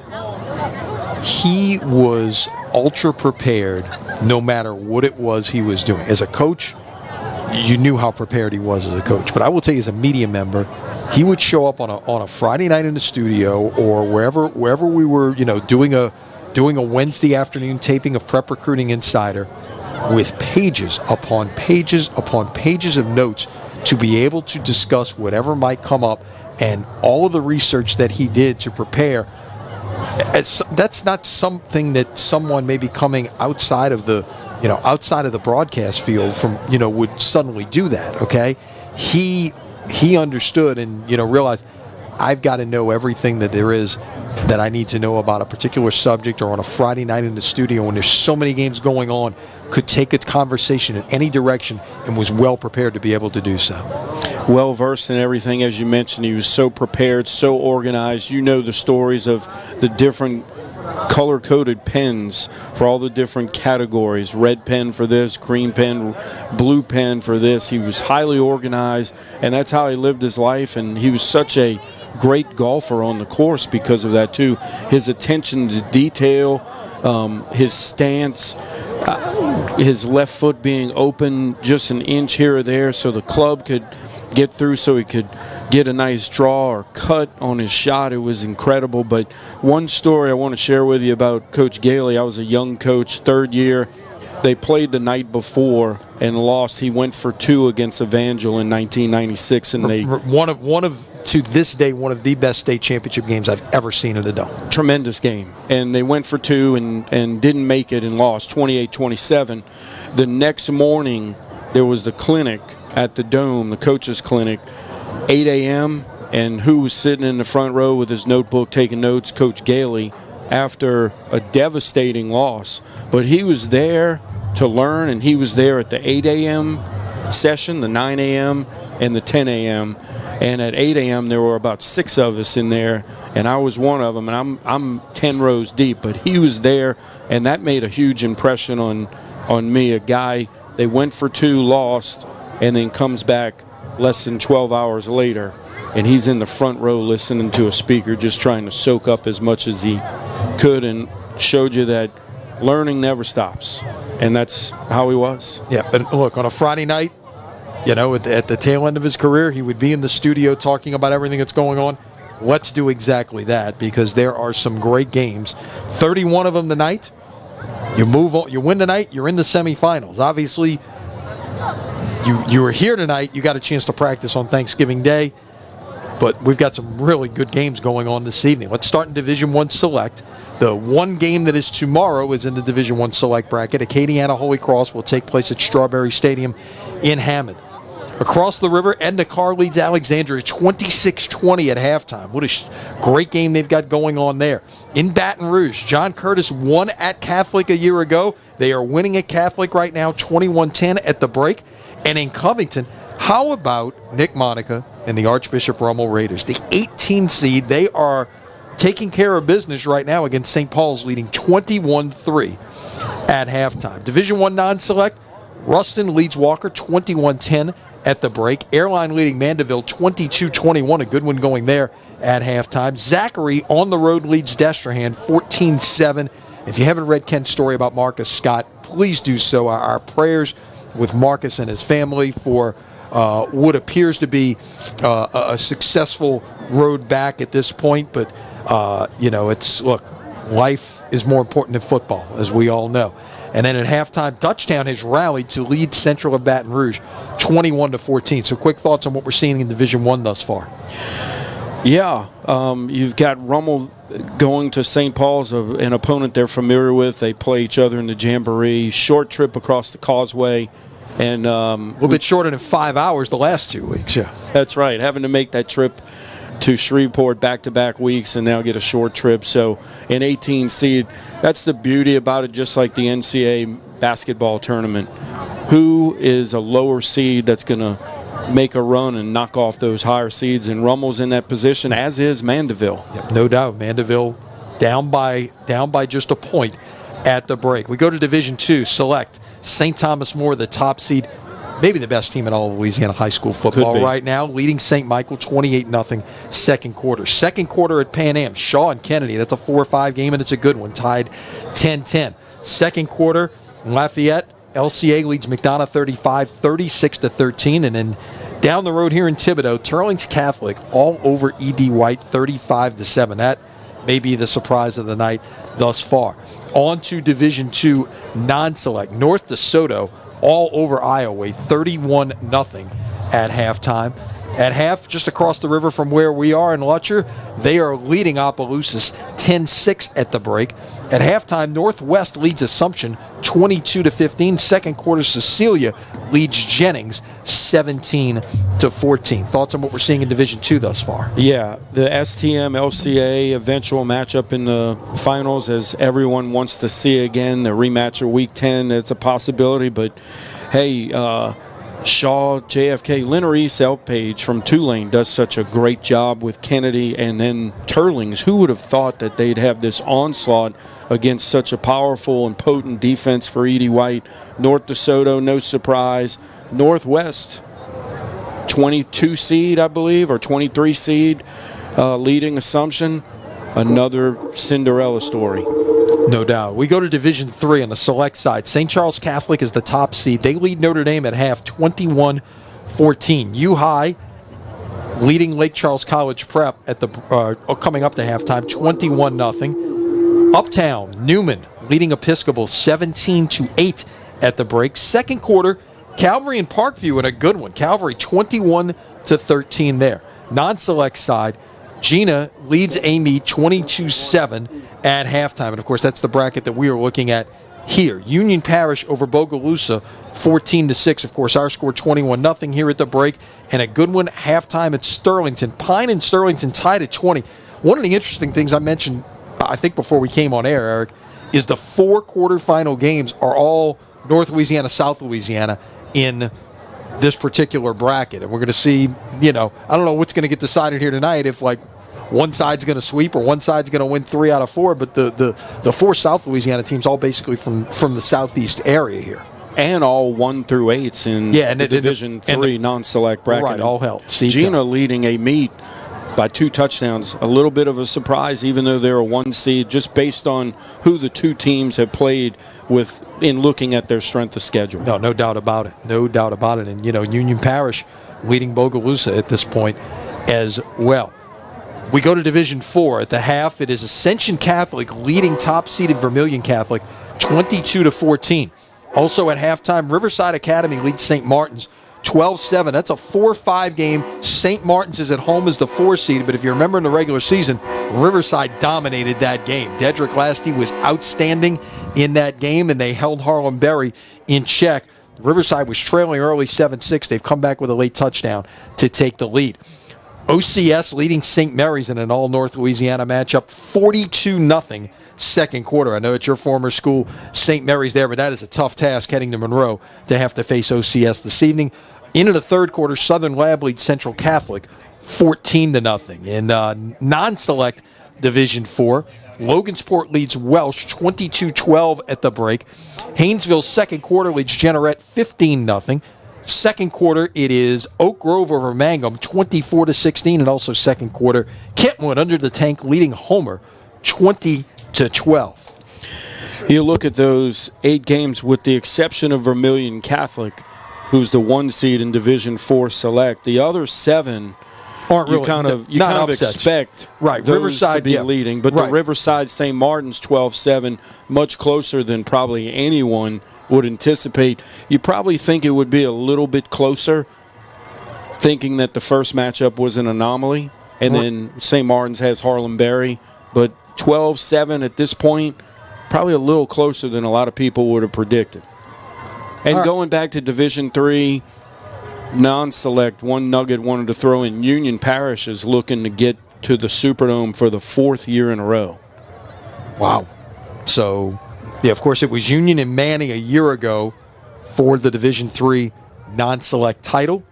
Manny winning that game to win their 3rd championship, and then shortly after the season, of course, Jess Curtis decided to depart for the job at Natchitoches Central, and so now it's a new regime with Dylan Barrett, and trying to get there for the 5th year in a row.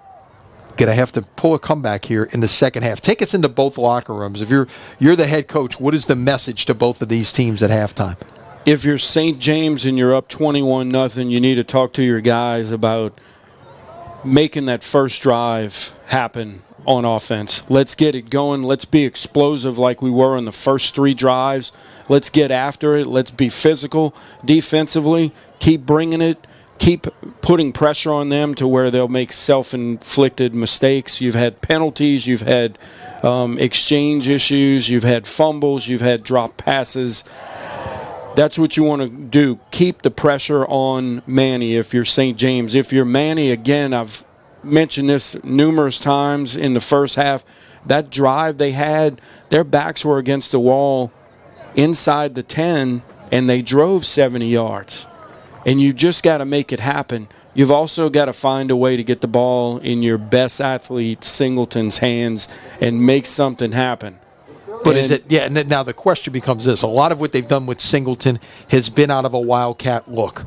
Now you're down 21. How much does that change what it is that you can try to do with him? You got to find another. And if they've tried some other things, what we've seen 3 different plays where they've tried to lateral in the ball. One was a successful pass. One was probably going to be a pass, and he dropped it. And the other one, he slipped down and fell when it looked like he might run it. So it's some.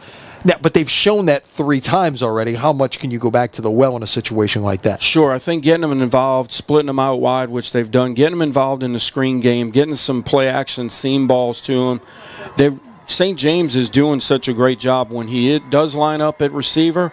They're going into a 4-shell behind it and making it really tough for him to get a deep ball to him. But if you line him up in the gun at quarterback and let him run some early to get some gains, to get some first downs, that's fine. Yeah, you're going to run some clock there, and you're not going to have the potential for an explosive, large gain play, but still it's part of your offense, and you're showing your kids that, hey, we don't have to get a 10, 20, 30-yard ball downfield or a gain each play.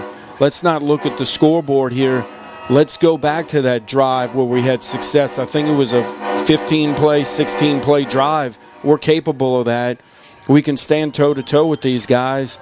Let's not look at the scoreboard. We've got 24 minutes. We're good enough to be here. We've made the Dome the last 4 years, or the Dome 3 of the last 4 in Natchitoches in the COVID year. Yes. But we're good enough to be here, and we're good enough to play with these guys, and we belong. Let's make it happen. All right, so when you go back to the outset, St. James won the toss and deferred, so they're going to get the football to start the 3rd quarter. Which means Manny will kick off. They'll do so from left to right as we view it. And thanks for joining us here on CrescentCitySports.com, wherever you may be watching us this evening. A happy Thanksgiving to you if you spent time with family. We are happy you've decided to join us on this Friday night after Thanksgiving. Bunny Van Gilder, Eric Held, our producer Chip Merritt, Matt Merritt, Pearson Morgan on camera this evening. And that's not a good start to the second half. Manny is offside on the kickoff. Just kind of sums up everything. Fundamentals at that point, yeah. That's just, the types of things, I guess, like things can get in your head when, steamroll and go the wrong direction on you, and you got to be able to flush it and come back and make the next play. Sometimes maybe you're trying too hard to make the next play and you get one step ahead of things. So this one will get marked back 5 yards, and we will do it all over again.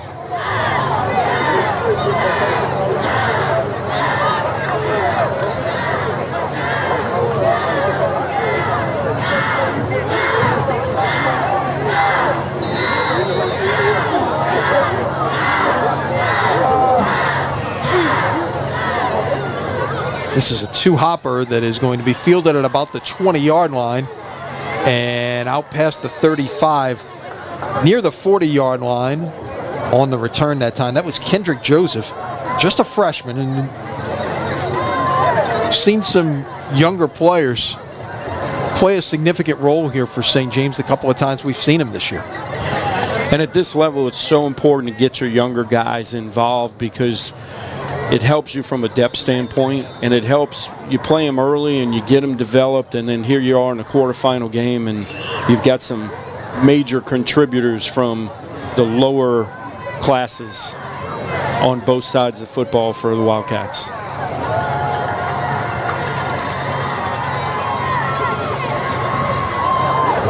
Trying to make something happen here. And King Young stays on his feet and is out past midfield. The St. James bench wants a horse collar, and they're not going to get it, unfortunately for them.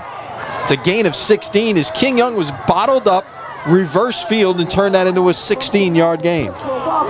Split flow zone to the right, and then King Young bounces it back to the left, and St. James coaching staff definitely had a valid complaint there on the horse collar tackle.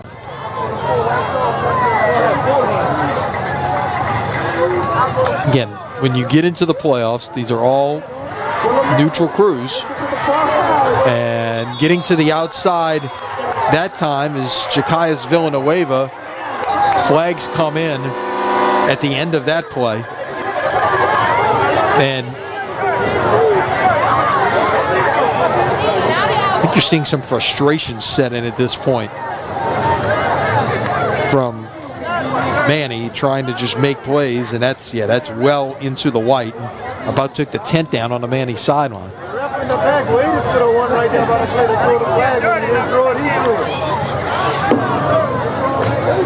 So a 15-yard gain, add on a 15-yard penalty, and in 2 plays, St. James is in the red zone.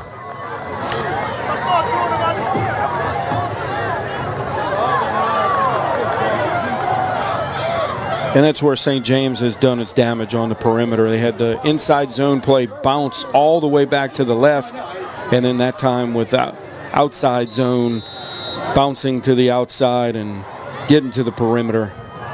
So at the 15.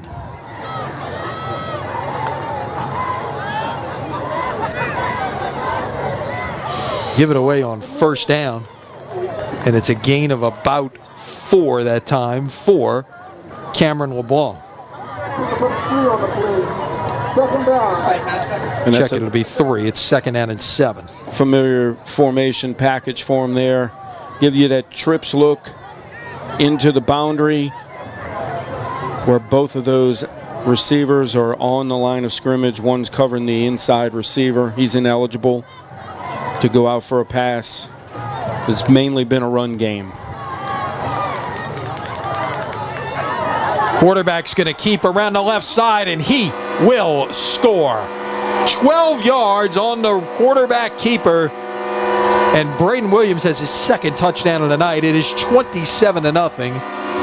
That took an eternity. That took 1 minute and 5 seconds. That's their longest scoring drive of the night. It's amazing. There are 4 scoring drives, 3 under a minute, and then that one took 65 seconds.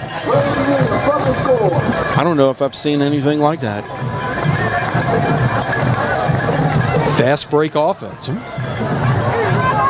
And that's what Coach Davis definitely talked to his guys about. Hey, it's 21-0. We've kind of been stale for a few drives on offense. Let's make it happen right away, and they did. Kick is up. It is good. And your new score with 10:55 to play here in the 3rd quarter is St. James 28 and Manny nothing. Chance to remind you after that score that tonight's coverage on Crescent City Sports is brought to you by Gibbs Construction, a leader in the construction industry in Louisiana and the Gulf Coast for more than 45 years, transforming dreams, visions, and plans into reality. Gibbs Construction. 4 plays, 61 yards, took 1 minute and 5 seconds. That's fast. Some score updates here. Catholic has scored to make it a 21-16 game up in Baton Rouge against John Curtis. Rummel has scored. It's now a 28-3 lead over St. Paul's. That's good as long as you're not the Atlanta Falcons. Wow. Had to go there. Never too soon for that. Mandeville now leads Airline 28-22, 3rd quarter. And as I mentioned to you before, 2 of my semifinal picks are ahead. Rummel and Mandeville. You went with some long shots there. got to find, you got to identify the long shots. And we talk about where's that double-digit seed going to come from? Where are the favorable draws? Mm-hmm. And that's not talking negative about any opponent along the way. It's just, hey, let me take a shot with this double-digit seed. Kickoff to about the 15-yard line, and let's see if Singleton can do something here. Out past the 30, stays on his feet, but he's finally going to get stood up at about the 33-yard line, and that's where Manny will begin this possession.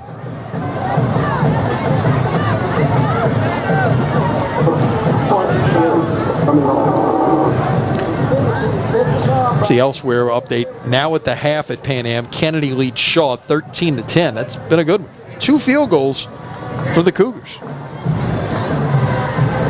Northwest Assumption now 22-all third quarter.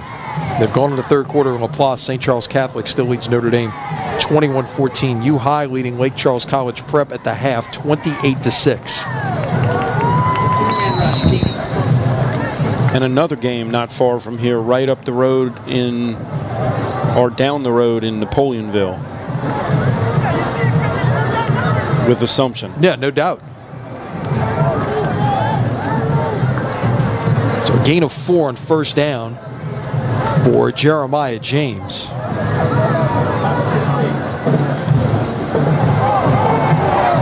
Somehow hung on to that football, and he's off and running into St. James territory at the 41-yard line. We got to get another look at this one here. I think he took the handoff behind his back that time, but they'll go quickly, so we'll have to hold that thought.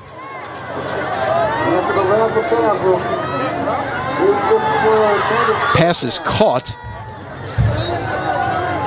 There's a gain of 22 on the previous play. Warren on the catch there will get about 4 yards. See, watch that. He can't handle it. Oh, wait, I got it behind my back. Now I'm going to come around. And whistles before this can get underway. St. James had 12 on the field. They had to burn a timeout. That's quite the athletic play there. Which resulted in maybe their biggest run. 22 yards. It may be their best play of the scrimmage this evening, yeah. And one thing you noticed on that was that St. James went into a 3-man front. And being ahead by 4 touchdowns, they're saying, hey, we're good enough to play 3-man front and still bully you up front, and then play 3 up front and drop 8. 4 at the linebacker level and play 2 high safety with your corners as well. Pretty much playing cover 4 in the secondary. But you can now do that with a 28-point lead. You're trying to prevent the big play out there from happening. And right as I say that, they've got a 1 high safety look. On 2nd down and 6 at the 37.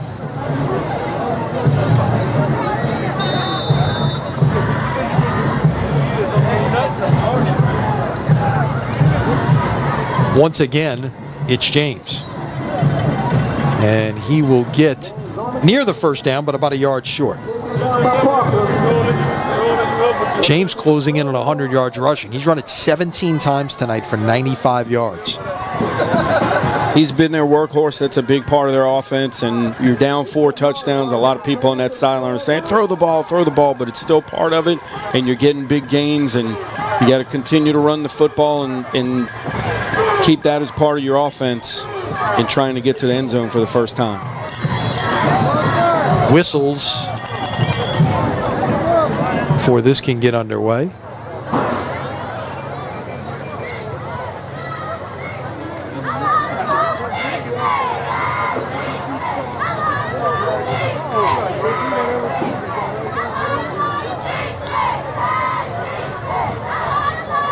Offside against the offense. We've started to see a little more of that here lately. And at some point, I don't know if that became a point of emphasis along the way with officials, especially with some of these, with some of these tempos. Particularly on the, on the quarterback push play that you've seen so much of. They've told them to look for that. And now whistles again before this can get under.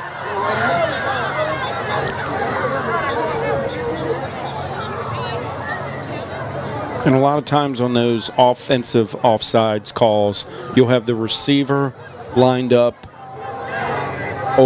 across the line of scrimmage. Right, and again, in National Federation rules, it's not when the ball is snapped. It is when the minute you cross or the minute you line up in the wrong spot. I will tell you, I think they're going to make this 3rd and 5 here. And sometimes you'll have a lineman with their helmet across the football. Into the neutral zone. Into the neutral zone, yep. And a lot of confusion here. And we're going to have a lot of striped shirts coming together to meet here. I think the ball's in the wrong spot, first of all, Eric. I think it should be at the 37, not the 36. Because it was 3rd and 1 at the 32.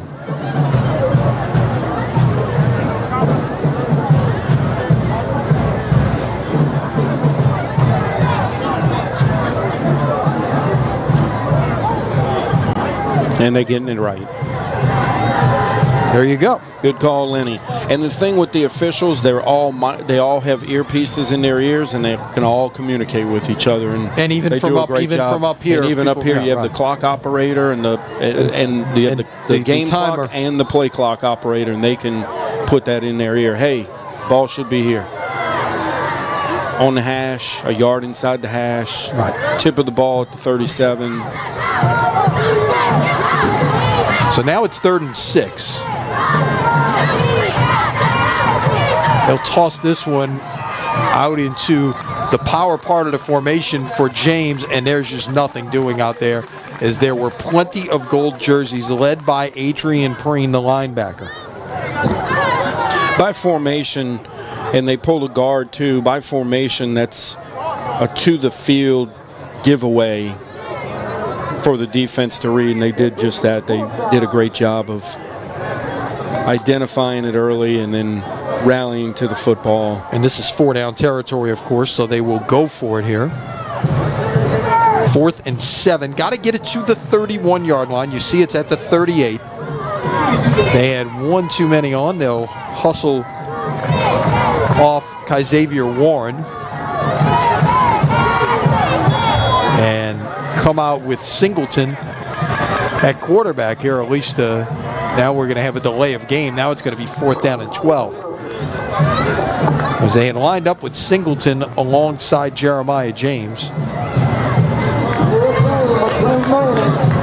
So now 4th down and 12 at the 43. And I think even still in a 28-0 game,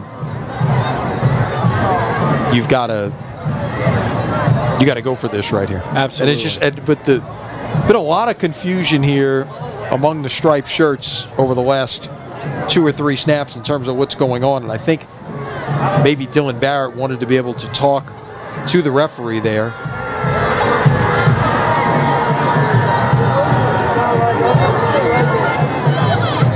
I don't know if that involved what was happening with the play clock, if perhaps he thought it should have been reset or it started too soon or whatever the case may be, but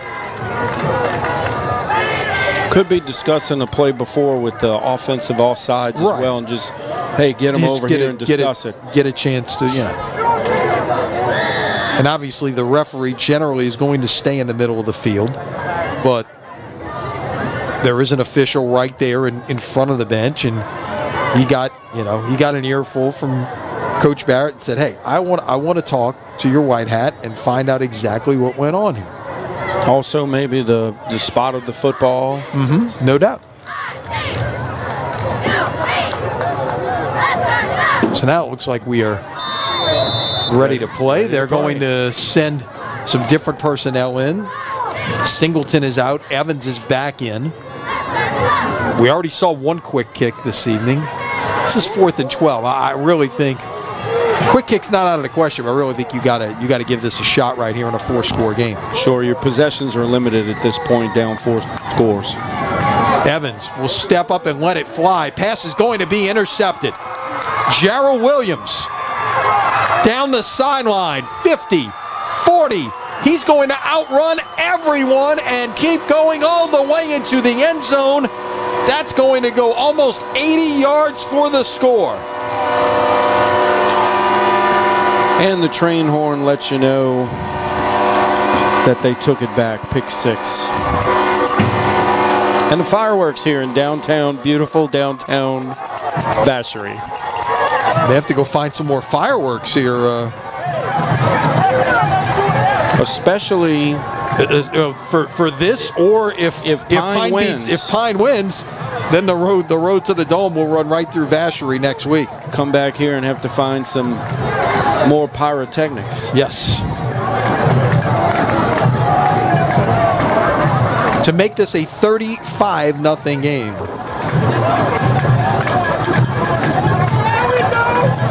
Kick is no good. So it'll stay 34-0 game after the interception return for a touchdown. I believe I had it at 77 yards for the score there. Chip Merritt will give us one more look at that touchdown if we can. See what happens here. And I mean, obviously the pass is overthrown, but then you've obviously got to transition defense to offense. And what does St. James do well right here? They did a great job after the interception of not blocking anyone in the back. Stayed away. He just outran everybody. He outran everyone, but all the defenders, and that's something that you coach, especially like during the bye week. You go over all the fundamentals, and you go over things like that you can coach. Fumble returns on defense, interception returns, and finding an offensive guy to block, but make sure that you don't block someone in the block in the back, and you work on leverage drills and running the numbers, as we used to call it in our drill that we would work, and you work your offensive guys on those things as well, getting downfield and getting leverage and working leverage blocks. All those things you work in a bye week. A lot of times teams go to that bye week and they come out after a week off and they're a little flat. Well, St. James wasn't flat last week in their return against North Webster. Certainly they've turned it up a notch this week. No doubt about it. King Young to kick it off. One hop back to Tylen Singleton. Just trying his best to make something happen out there and just can't get it done. A late flag comes in. That was something unnecessary behind the play there, and I think they're going to get one of the members of the St. James kickoff team for unnecessary roughness, perhaps, and that might put another 15 on this.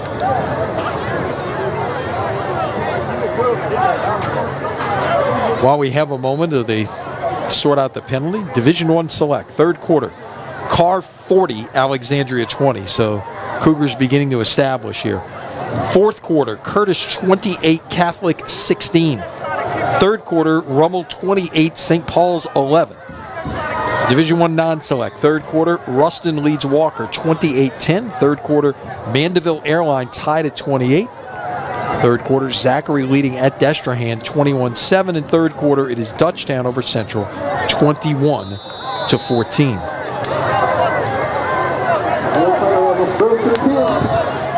So from the 44, James on the carry will get about 3.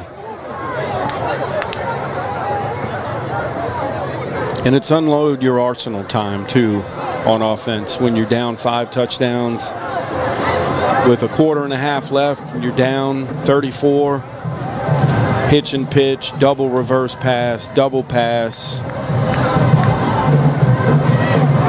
Nothing to save, right? Nothing to save. I like this. They're staying true to their offense, though. And meanwhile, you'll have throw the ball every snap, but the run is such a big part of your offense and your identity as well. You're not going to abandon it, but you're going to use it to move the stick still. So it's 3rd and 2, and see a little more tempo here for Manny, which I liked what they did early on, and it looks like they haven't done quite as much of that as maybe they did early on. Play action, passes caught, first down and more, as that is reeled in by Trevor McClendon. Out of bounds at the 35-yard line, a gain of 13. They're playing loose on the corner, take advantage of it, run hitches, run curls. take advantage of those, get big gains, and get out of bounds, stop the clock. So call it the 35-yard line of St. James, and whistles before this one can get underway. And I think we've got another St. James timeout. One of the things maybe you're not used to seeing tempo from a defensive perspective, to where if you are trying to sub players, then it's not, the opportunity's not there to do that. So while we have a moment, let's take you through some of the Division II scores. At the third quarter, I should say, St. Thomas More now 42-0 over St. Michael. Halftime, Kennedy leads Shaw 13-10. Third quarter, Lafayette Christian over McDonough 36-21. So Frank Daggs and the Ron Eagles trying to creep back into that one, and then it's now at halftime in Thibodaux, where Turlings leads E.D. White 35-7. Third quarter, North DeSoto leading Iowa 38-7. Third quarter, it is now Opelousas over Lutcher 12-10. Third quarter, Northwest and Assumption tied at 22, and also third quarter, Cecilia leads Jennings 31-14. St. Charles Catholic has gotten a little separation now on Notre Dame, leading 28-14 in the third. Newman over Episcopal 24-15. That has moved to the fourth quarter. Play action, passes caught. Only a couple of yards as J.C. Hendrickson makes the catch out there. The pass was a little bit underthrown. He had to come back for it, went to the ground to make the catch. Play action off of power. Ball's a little low, caught it, fell down. And that Calvary Parkview game, still just a one-score game, 28-20 third quarter. Snap is high in the direction of Singleton, who lined up Wildcat there. Been a rough night for him hanging on to the football. You had the kickoff return that rolled between his legs. You had the lateral that went off his hands. Now the snap, it was high, but he couldn't reel it in, and it turns into a loss of 7 on the play.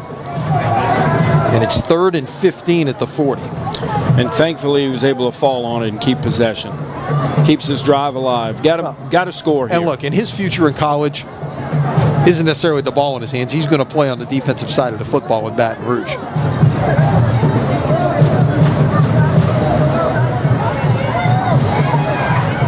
Draw play here and nothing doing, because the St. James defensive front got tremendous penetration there and absolutely blew that play up for no gain.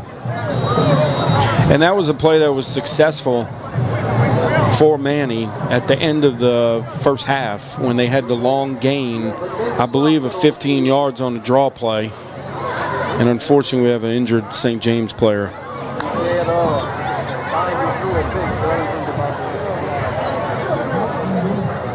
Might have got rolled up on there. Looks like DeAndre Vito. Yeah, it could be Vito that's down there. And he made the play. Bull rush, just getting physical, bullying the offensive lineman, and doing such a great job that it blew up the draw play.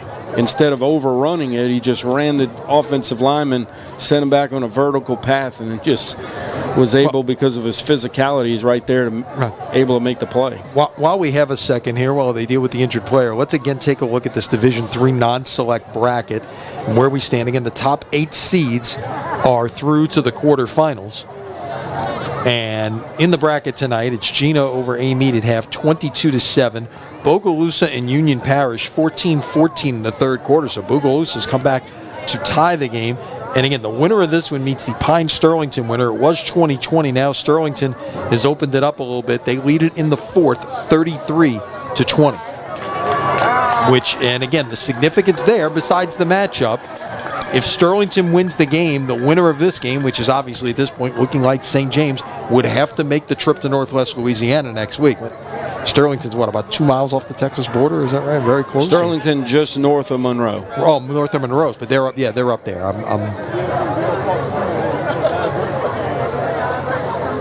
Not far from Ouachita Christian. There you go. Play some good football. A lot of good football. A lot of good football in the Monroe area. No doubt about it. A lot of good coaches up there too. But that will be potentially a long road trip next week. So here we go on 4th down. Going to step up and let one fly. Pass is caught for a first down, it looks like. Let's see what it looks like they give him the sticks. McClendon on the catch. They'll put it down right at the 25-yard line, and that'll be a first down.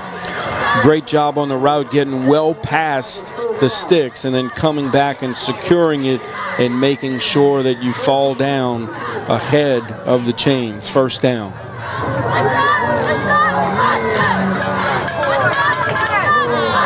So Manny looking to see if they can finally get their way onto the scoreboard here. James will get about 3. James on power, probably bounced it a little sooner than he wanted to. Be patient and get vertical. Think A-gap power there. Bounce, B-gap, get vertical. Took it a little wide there. Play action. Very nearly intercepted, but I think he brought it in. That could have just as easily been another pick 6 as it was a 3-yard gain that time for Trevor McClendon. We'll take another look.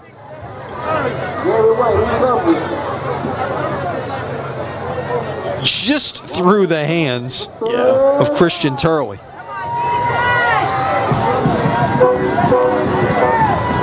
About half a stride away from going the other way for 6. And it went as an incomplete pass, I should add.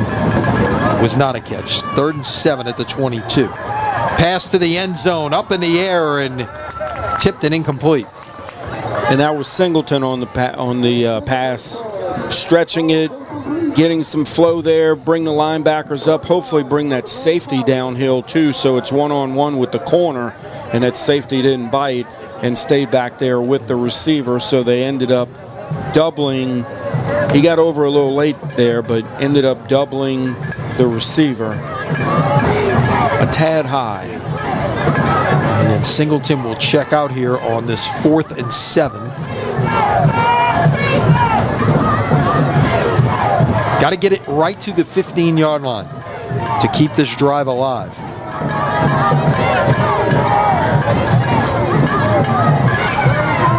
Pass is incomplete. Had a couple of receivers in the area.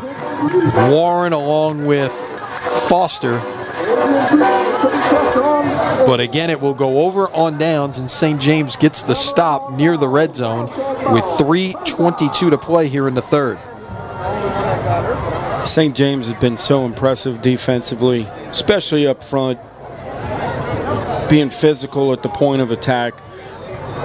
But on the play actions, those guys drop to their drop zones. They do such a great job and really making things tough for Evans throwing the football.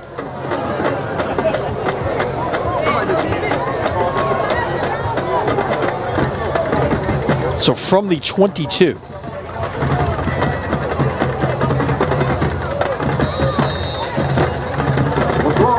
Handed off on 1st down. I think we'll see a lot of Cameron LeBlanc here down the stretch. Yeah, he's there. Their big guy in the backfield. Yeah, exactly. He's the thumper. Bangs it in there. Gets physical. Kind of delivering some body blows here. And they take a cumulative effect over the course of a game.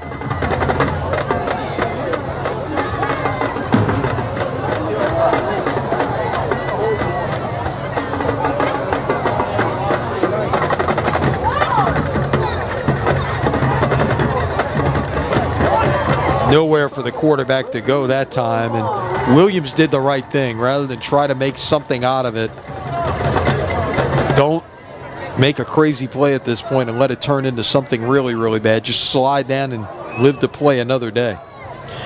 Live to play to the next down, and also hit the deck and keep the clock running. Yep. Because the closer you get to the boundary, the better chance you have of getting out of bounds and stopping the clock. And keep the clock running if you're St. James, even if you have a negative play. All right, the clock is your friend right now. Coming up on the 2-minute mark here in the 3rd quarter, you see the score.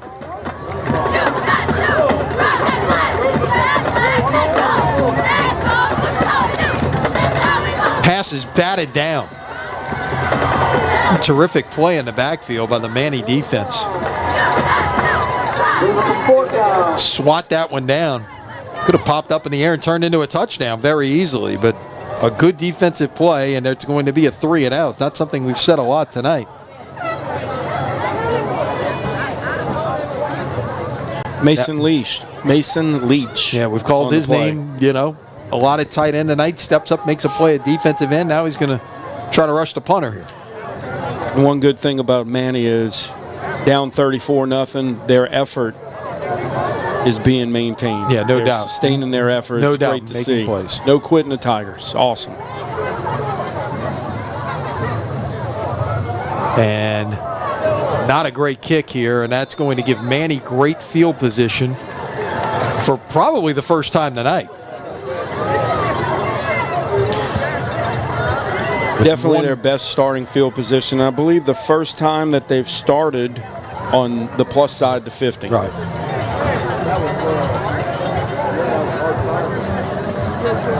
Change of possession. Let's quickly check the scoreboards. Of course, get all the scores all night long at CrescentCitySports.com. No better place to do it. Catholic creeping back. It's a 28-23 game in the fourth quarter. Still 28-11 Rummel over St. Paul's. Fourth quarter, still Carr 40-20 over Alexandria. That is in the third quarter. Airline now leads Mandeville 36-35. That is still in the third quarter. And Zachary has stretched the lead over Destrehan to 28-7. That is on into the fourth quarter now. Nothing doing on first down. And Jeremiah James stretched it out but got nothing. Buck sweep for the Manny Tigers. I think Coach Rick Gaille would be proud. He's looking down, watching run the buck sweep and smiling down, seeing buck sweep still a part of high school offenses. No doubt.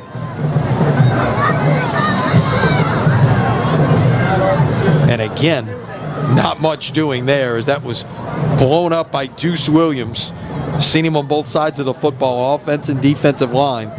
He got in there and just shed his block and made a tackle for a loss of 1.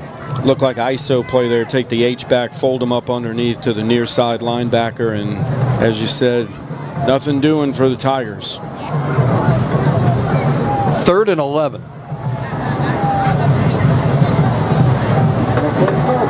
Now move to the fourth quarter at Pan Am. Kennedy over Shaw 13-10. Good one going on there.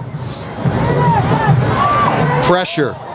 The ball came out and it's scooped up. This could be a big guy scoop and score. Can he get run down from behind? No. He stays on his feet. Sheds another potential tackler into the end zone for the touchdown. Deuce Williams. Deuce Williams, we just talked about him a moment ago. He picked up the fumble and just kept on rumbling. Take another look. Ball gets knocked out, takes a Sunday hop for Deuce Williams, and he's going to go 53 yards. Watch him shed a couple of potential tacklers. One there with his legs, and then here comes the stiff arm. It's Thanksgiving weekend. It kind of looked like Shy Tuttle and Matt Ryan, I think, yeah. Wow, that's awesome. And he could scoot a little bit. Yes, he did. It looked like he pointed out, hey, the ball's on the ground. He actually pointed, and then he went and scooped and scored. And he's coming off now to a huge ovation from the St. James faithful.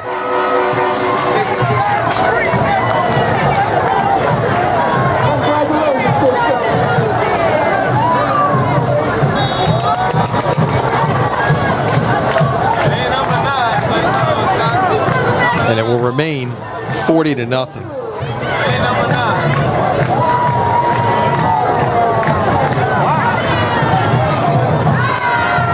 Not many times in high school football do you see the big guy get a chance to score.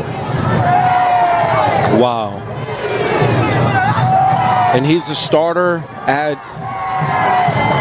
Playing on the offensive line, playing on the defensive line. It's late in the third quarter. At left tackle. I had to picture it in my head. Right. And then he's Or he does play. He's a right tackle, I guess. Right. Yeah, maybe he is. Now you got me confused here. So I confused myself trying to overthink it. But then he has played on the defensive side of the football in situations and loose ball, right place, right time. Actually, I think he pointed it. We'll see it on the. You can come back later tonight and watch it on the replay. I think he pointed at it being on loose and then went and scooped and scored. 40-0, St. James, and shook off Evans inside the 10. Wow.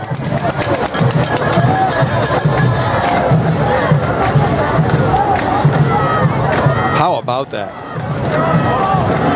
It's the great thing about sports, Eric. You and I have been around it a long time. You never know what you're going to see in any given night. And even in a 34-0 game, we get a 300-pounder off to the races. Try a little trickeration here on the kickoff return. I like it. And hey, why not? Like you said, don't keep anything in McClendon on the end around. We'll get it out. Let's see where they say he stepped out at maybe about the 38-yard line.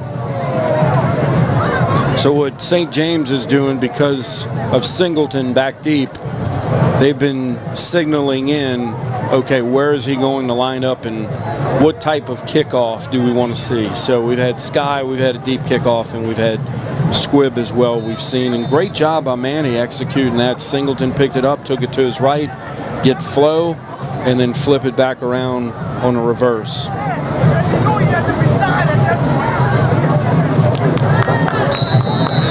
Again, nothing doing. They're just the defensive front of St. James. The offense of St. James dominated this game early on with those 3 quick scores. But since then, it's been all about the defense of St. James. They got 2 touchdowns in the third quarter. And as we head to the fourth, let the celebration begin here.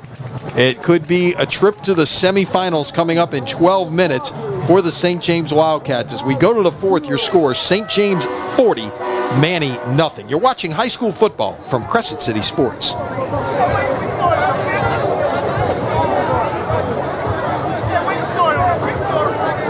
With the parents of the two of Villanova, Yellen Zubas and Cindy Grove, 3 report to the contestant. Parents of Villanova, Yellen Zubas and Cindy Grove, report to the contestant stand.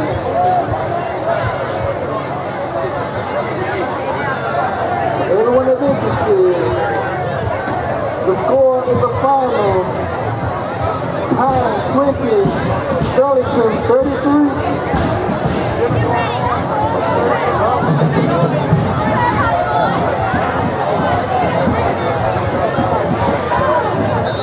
All right, we start the fourth.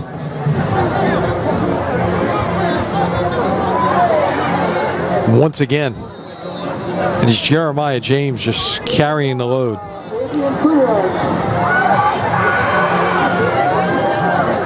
He will get 6 to make it a 3rd down and 4 at the 44.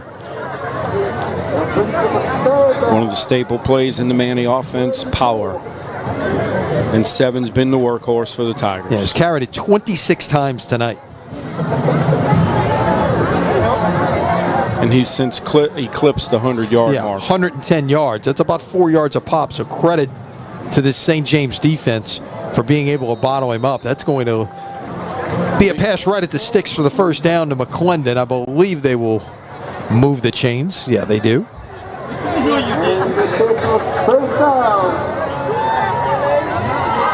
Gain of 4. And that pass was off of power, off the power look from the previous play. 5th catch of the night for McClendon. And once again, James on the carry, but just not getting any running room with the penetration of this St. James defensive front 7. They've been relentless up front. Relentless, physical, fast-flowing.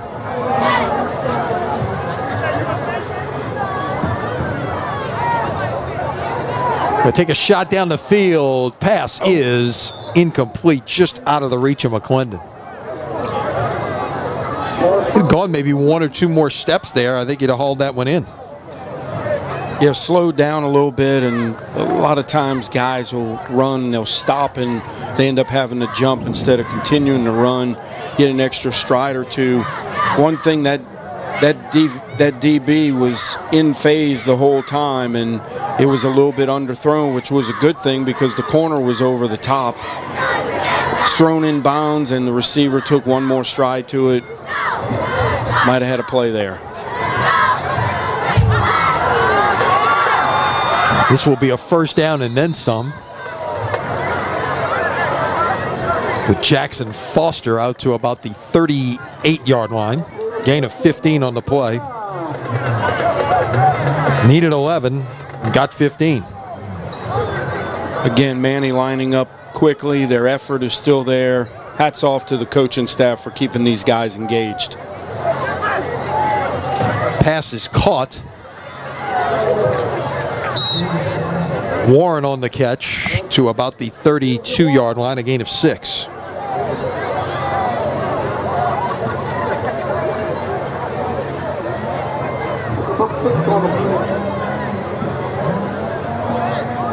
Evans to Warren on the shallow.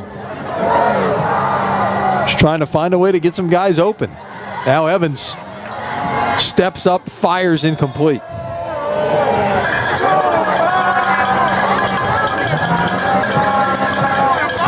Third and 4. The St. James crowd beginning to serenade the visiting side.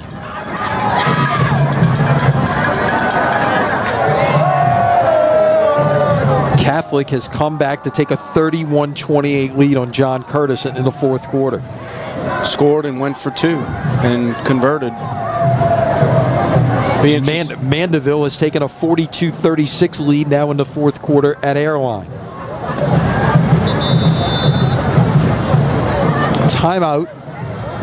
St. James, I believe? What he pointed, let's see. No, check that. Timeout Manny.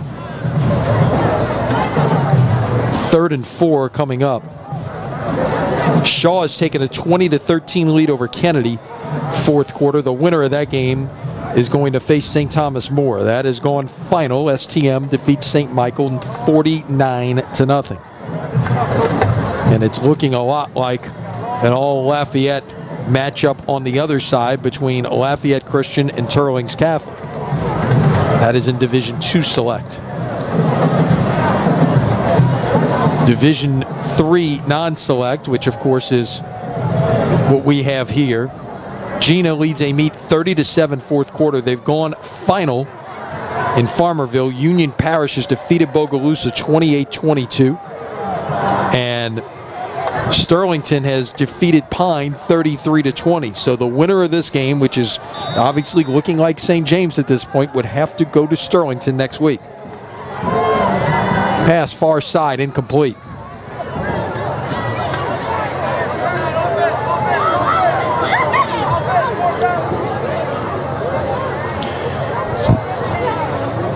So it'll be 4th down and 4 coming up at the 32-yard line. Another pass off the power action there.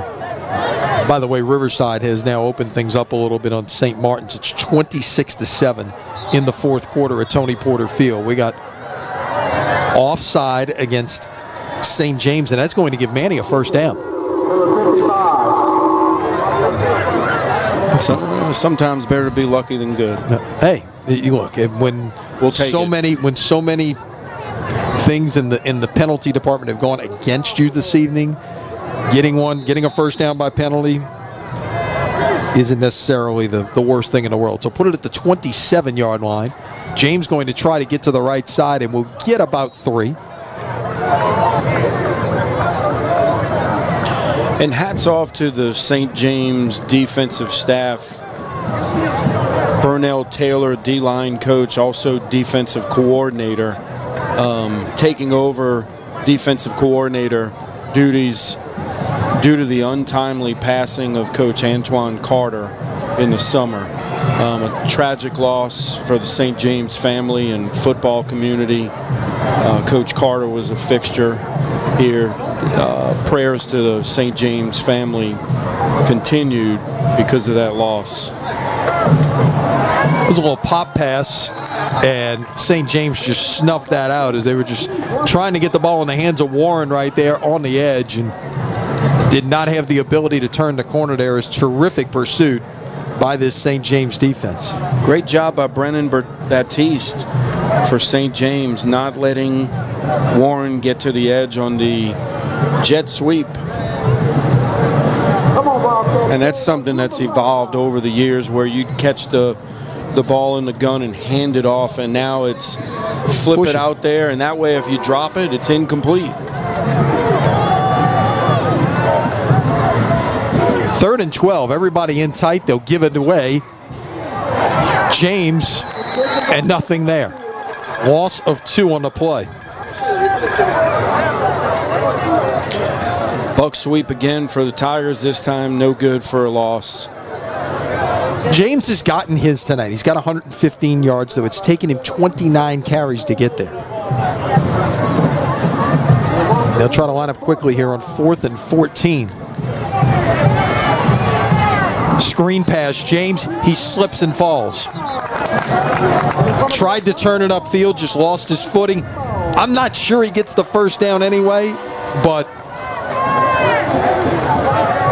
it's kind of how things have gone. It sums everything up. Been that kind of night for Manny. And St. James takes over with 7.5 minutes to play.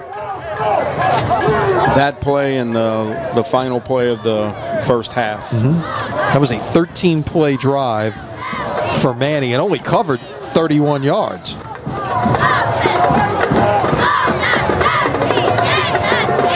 Had a first down by penalty. Had a first down by penalty. Had a couple of 3rd down conversions in there. And stopped on 4th down. Tough way to get 93 feet.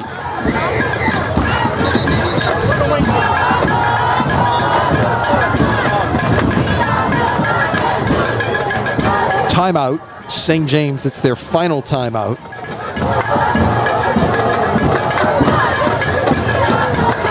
Probably getting some new people in the game at this point. Give them a chance to see some playoff action.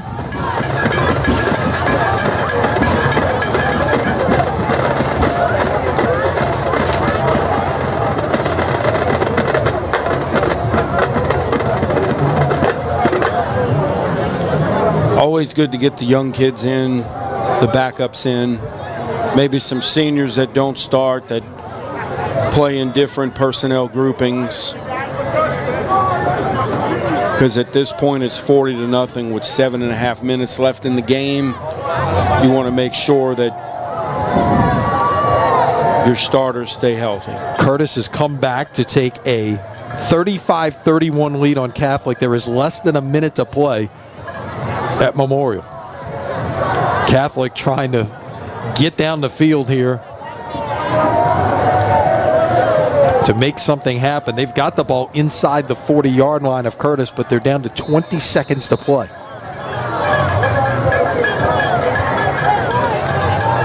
They're in position to be able to throw a Hail Mary. The Catholic season could end on their home field at the hands of the Patriots for the 2nd year in a row. That was Kendrick Joseph, the freshman. First time we've called his name tonight. Nothing doing there, lost a couple.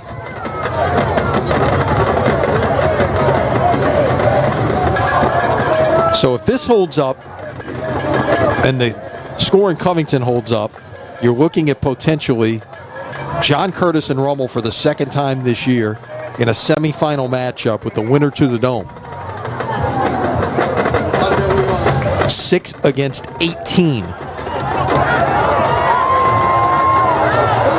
Pass is caught, and nice catch and run by Jaquias Villanueva will get it out to midfield and a first down. Gain of 22 on the play.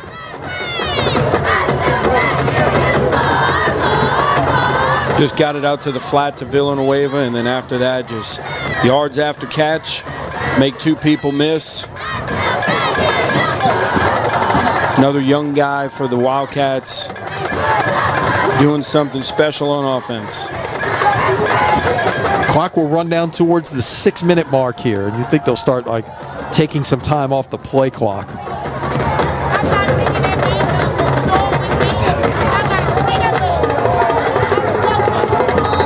That was Kendrick Joseph once again on a carry. And we've got some extracurriculars after the play, and heads up to some of the St. James players from keeping things from getting any worse there. Deuce Williams pulling away Caden Williams. And you see in the replay there, I could see why Caden Williams was upset. It was Amarius Davis, 44. It looked like he initiated the contact to the ground. So 2nd and 8 at the 50. So we close in on 5 minutes to play.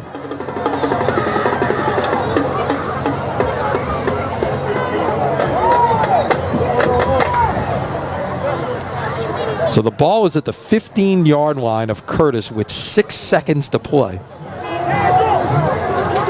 And nearly getting the outside there was Kendrick Joseph, and he gets tripped up right at the yard to gain. Let's see if they give him the spot, or they're going to move. No, they're going to move it back to the 43, so it's going to be 3rd down and 1. And Joseph has been a fixture in this offense all year. A regular, great young player. Yep, just a freshman.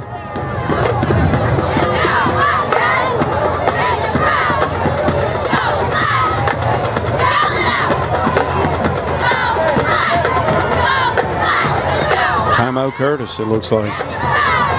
With 6 seconds to play, Catholic has the ball at the 15-yard line, and what is perhaps the game of the night. That'll be a 1st down on the carry by Cameron LeBlanc. Get it out to the 41-yard line, a gain of 2. Thumping it in there. Yep. That's what we've seen from number 8 for St. James. Clock will tick under 4 minutes before this ball is snapped. St. James, again, will head to Sterlington for a semifinal matchup. They were in the semis a year ago, had to head to Manny last year. Got stopped 1 game shy of reaching the Dome.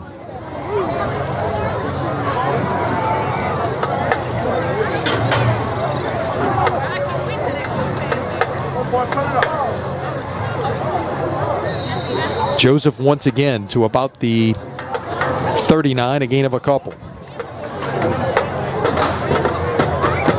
This is what you want to be able to do. You can look, you can be high-powered and do those things, but then you get in a situation like this, Eric, and oh, wow, he caught it with 2 seconds left. The Catholic scores with 2 seconds remaining. And apparently, they will defeat John Curtis. It's 37-35 with the PAT to come. What a game at Memorial this evening. Once again, we see the pounding style of Cameron LeBlanc. He will get about 5. Timeout Manny with 2:47 to play.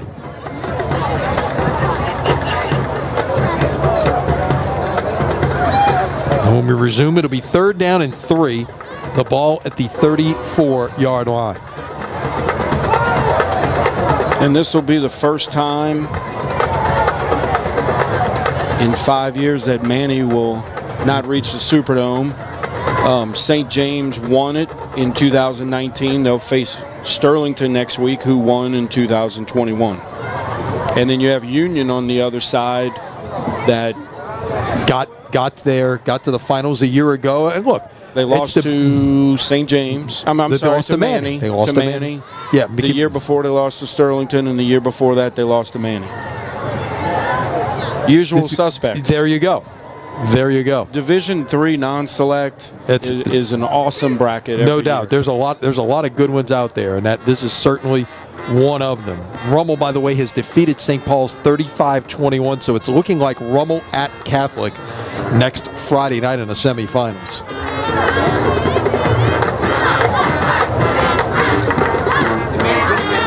Mandeville leading Airline 49-36 in the fourth quarter. What Mandeville would go to Ruston next week if that holds up. Ruston leading Walker 35-17 in the fourth. Running off the left side, that's Connie King-Young back in there, and he's going to get stopped for no gain.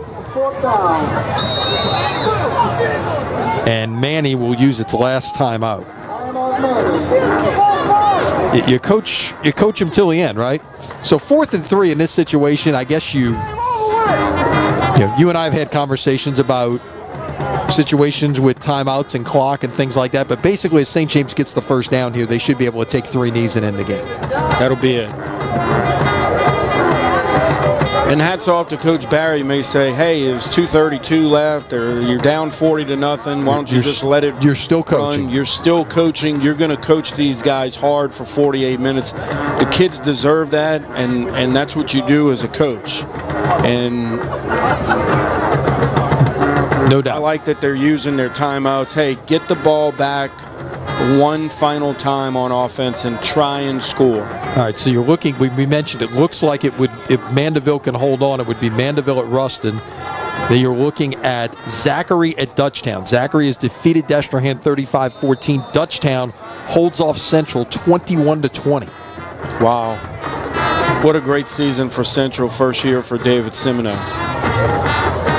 And still on his feet. Now, did he give up? No, they're going to give him forward progress to the 30-yard line. I was about to say, because he spun off the ground and was still running, but they will give him forward progress to the 30-yard line is Connie King-Young, and that should do it.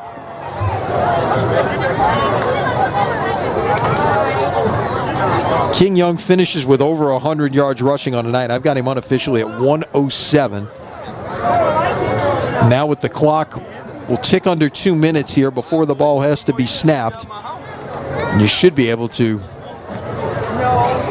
kneel it if you choose. And they're going victory formation. Yeah, it looks that way. Yeah, you see that deep back setting up in there.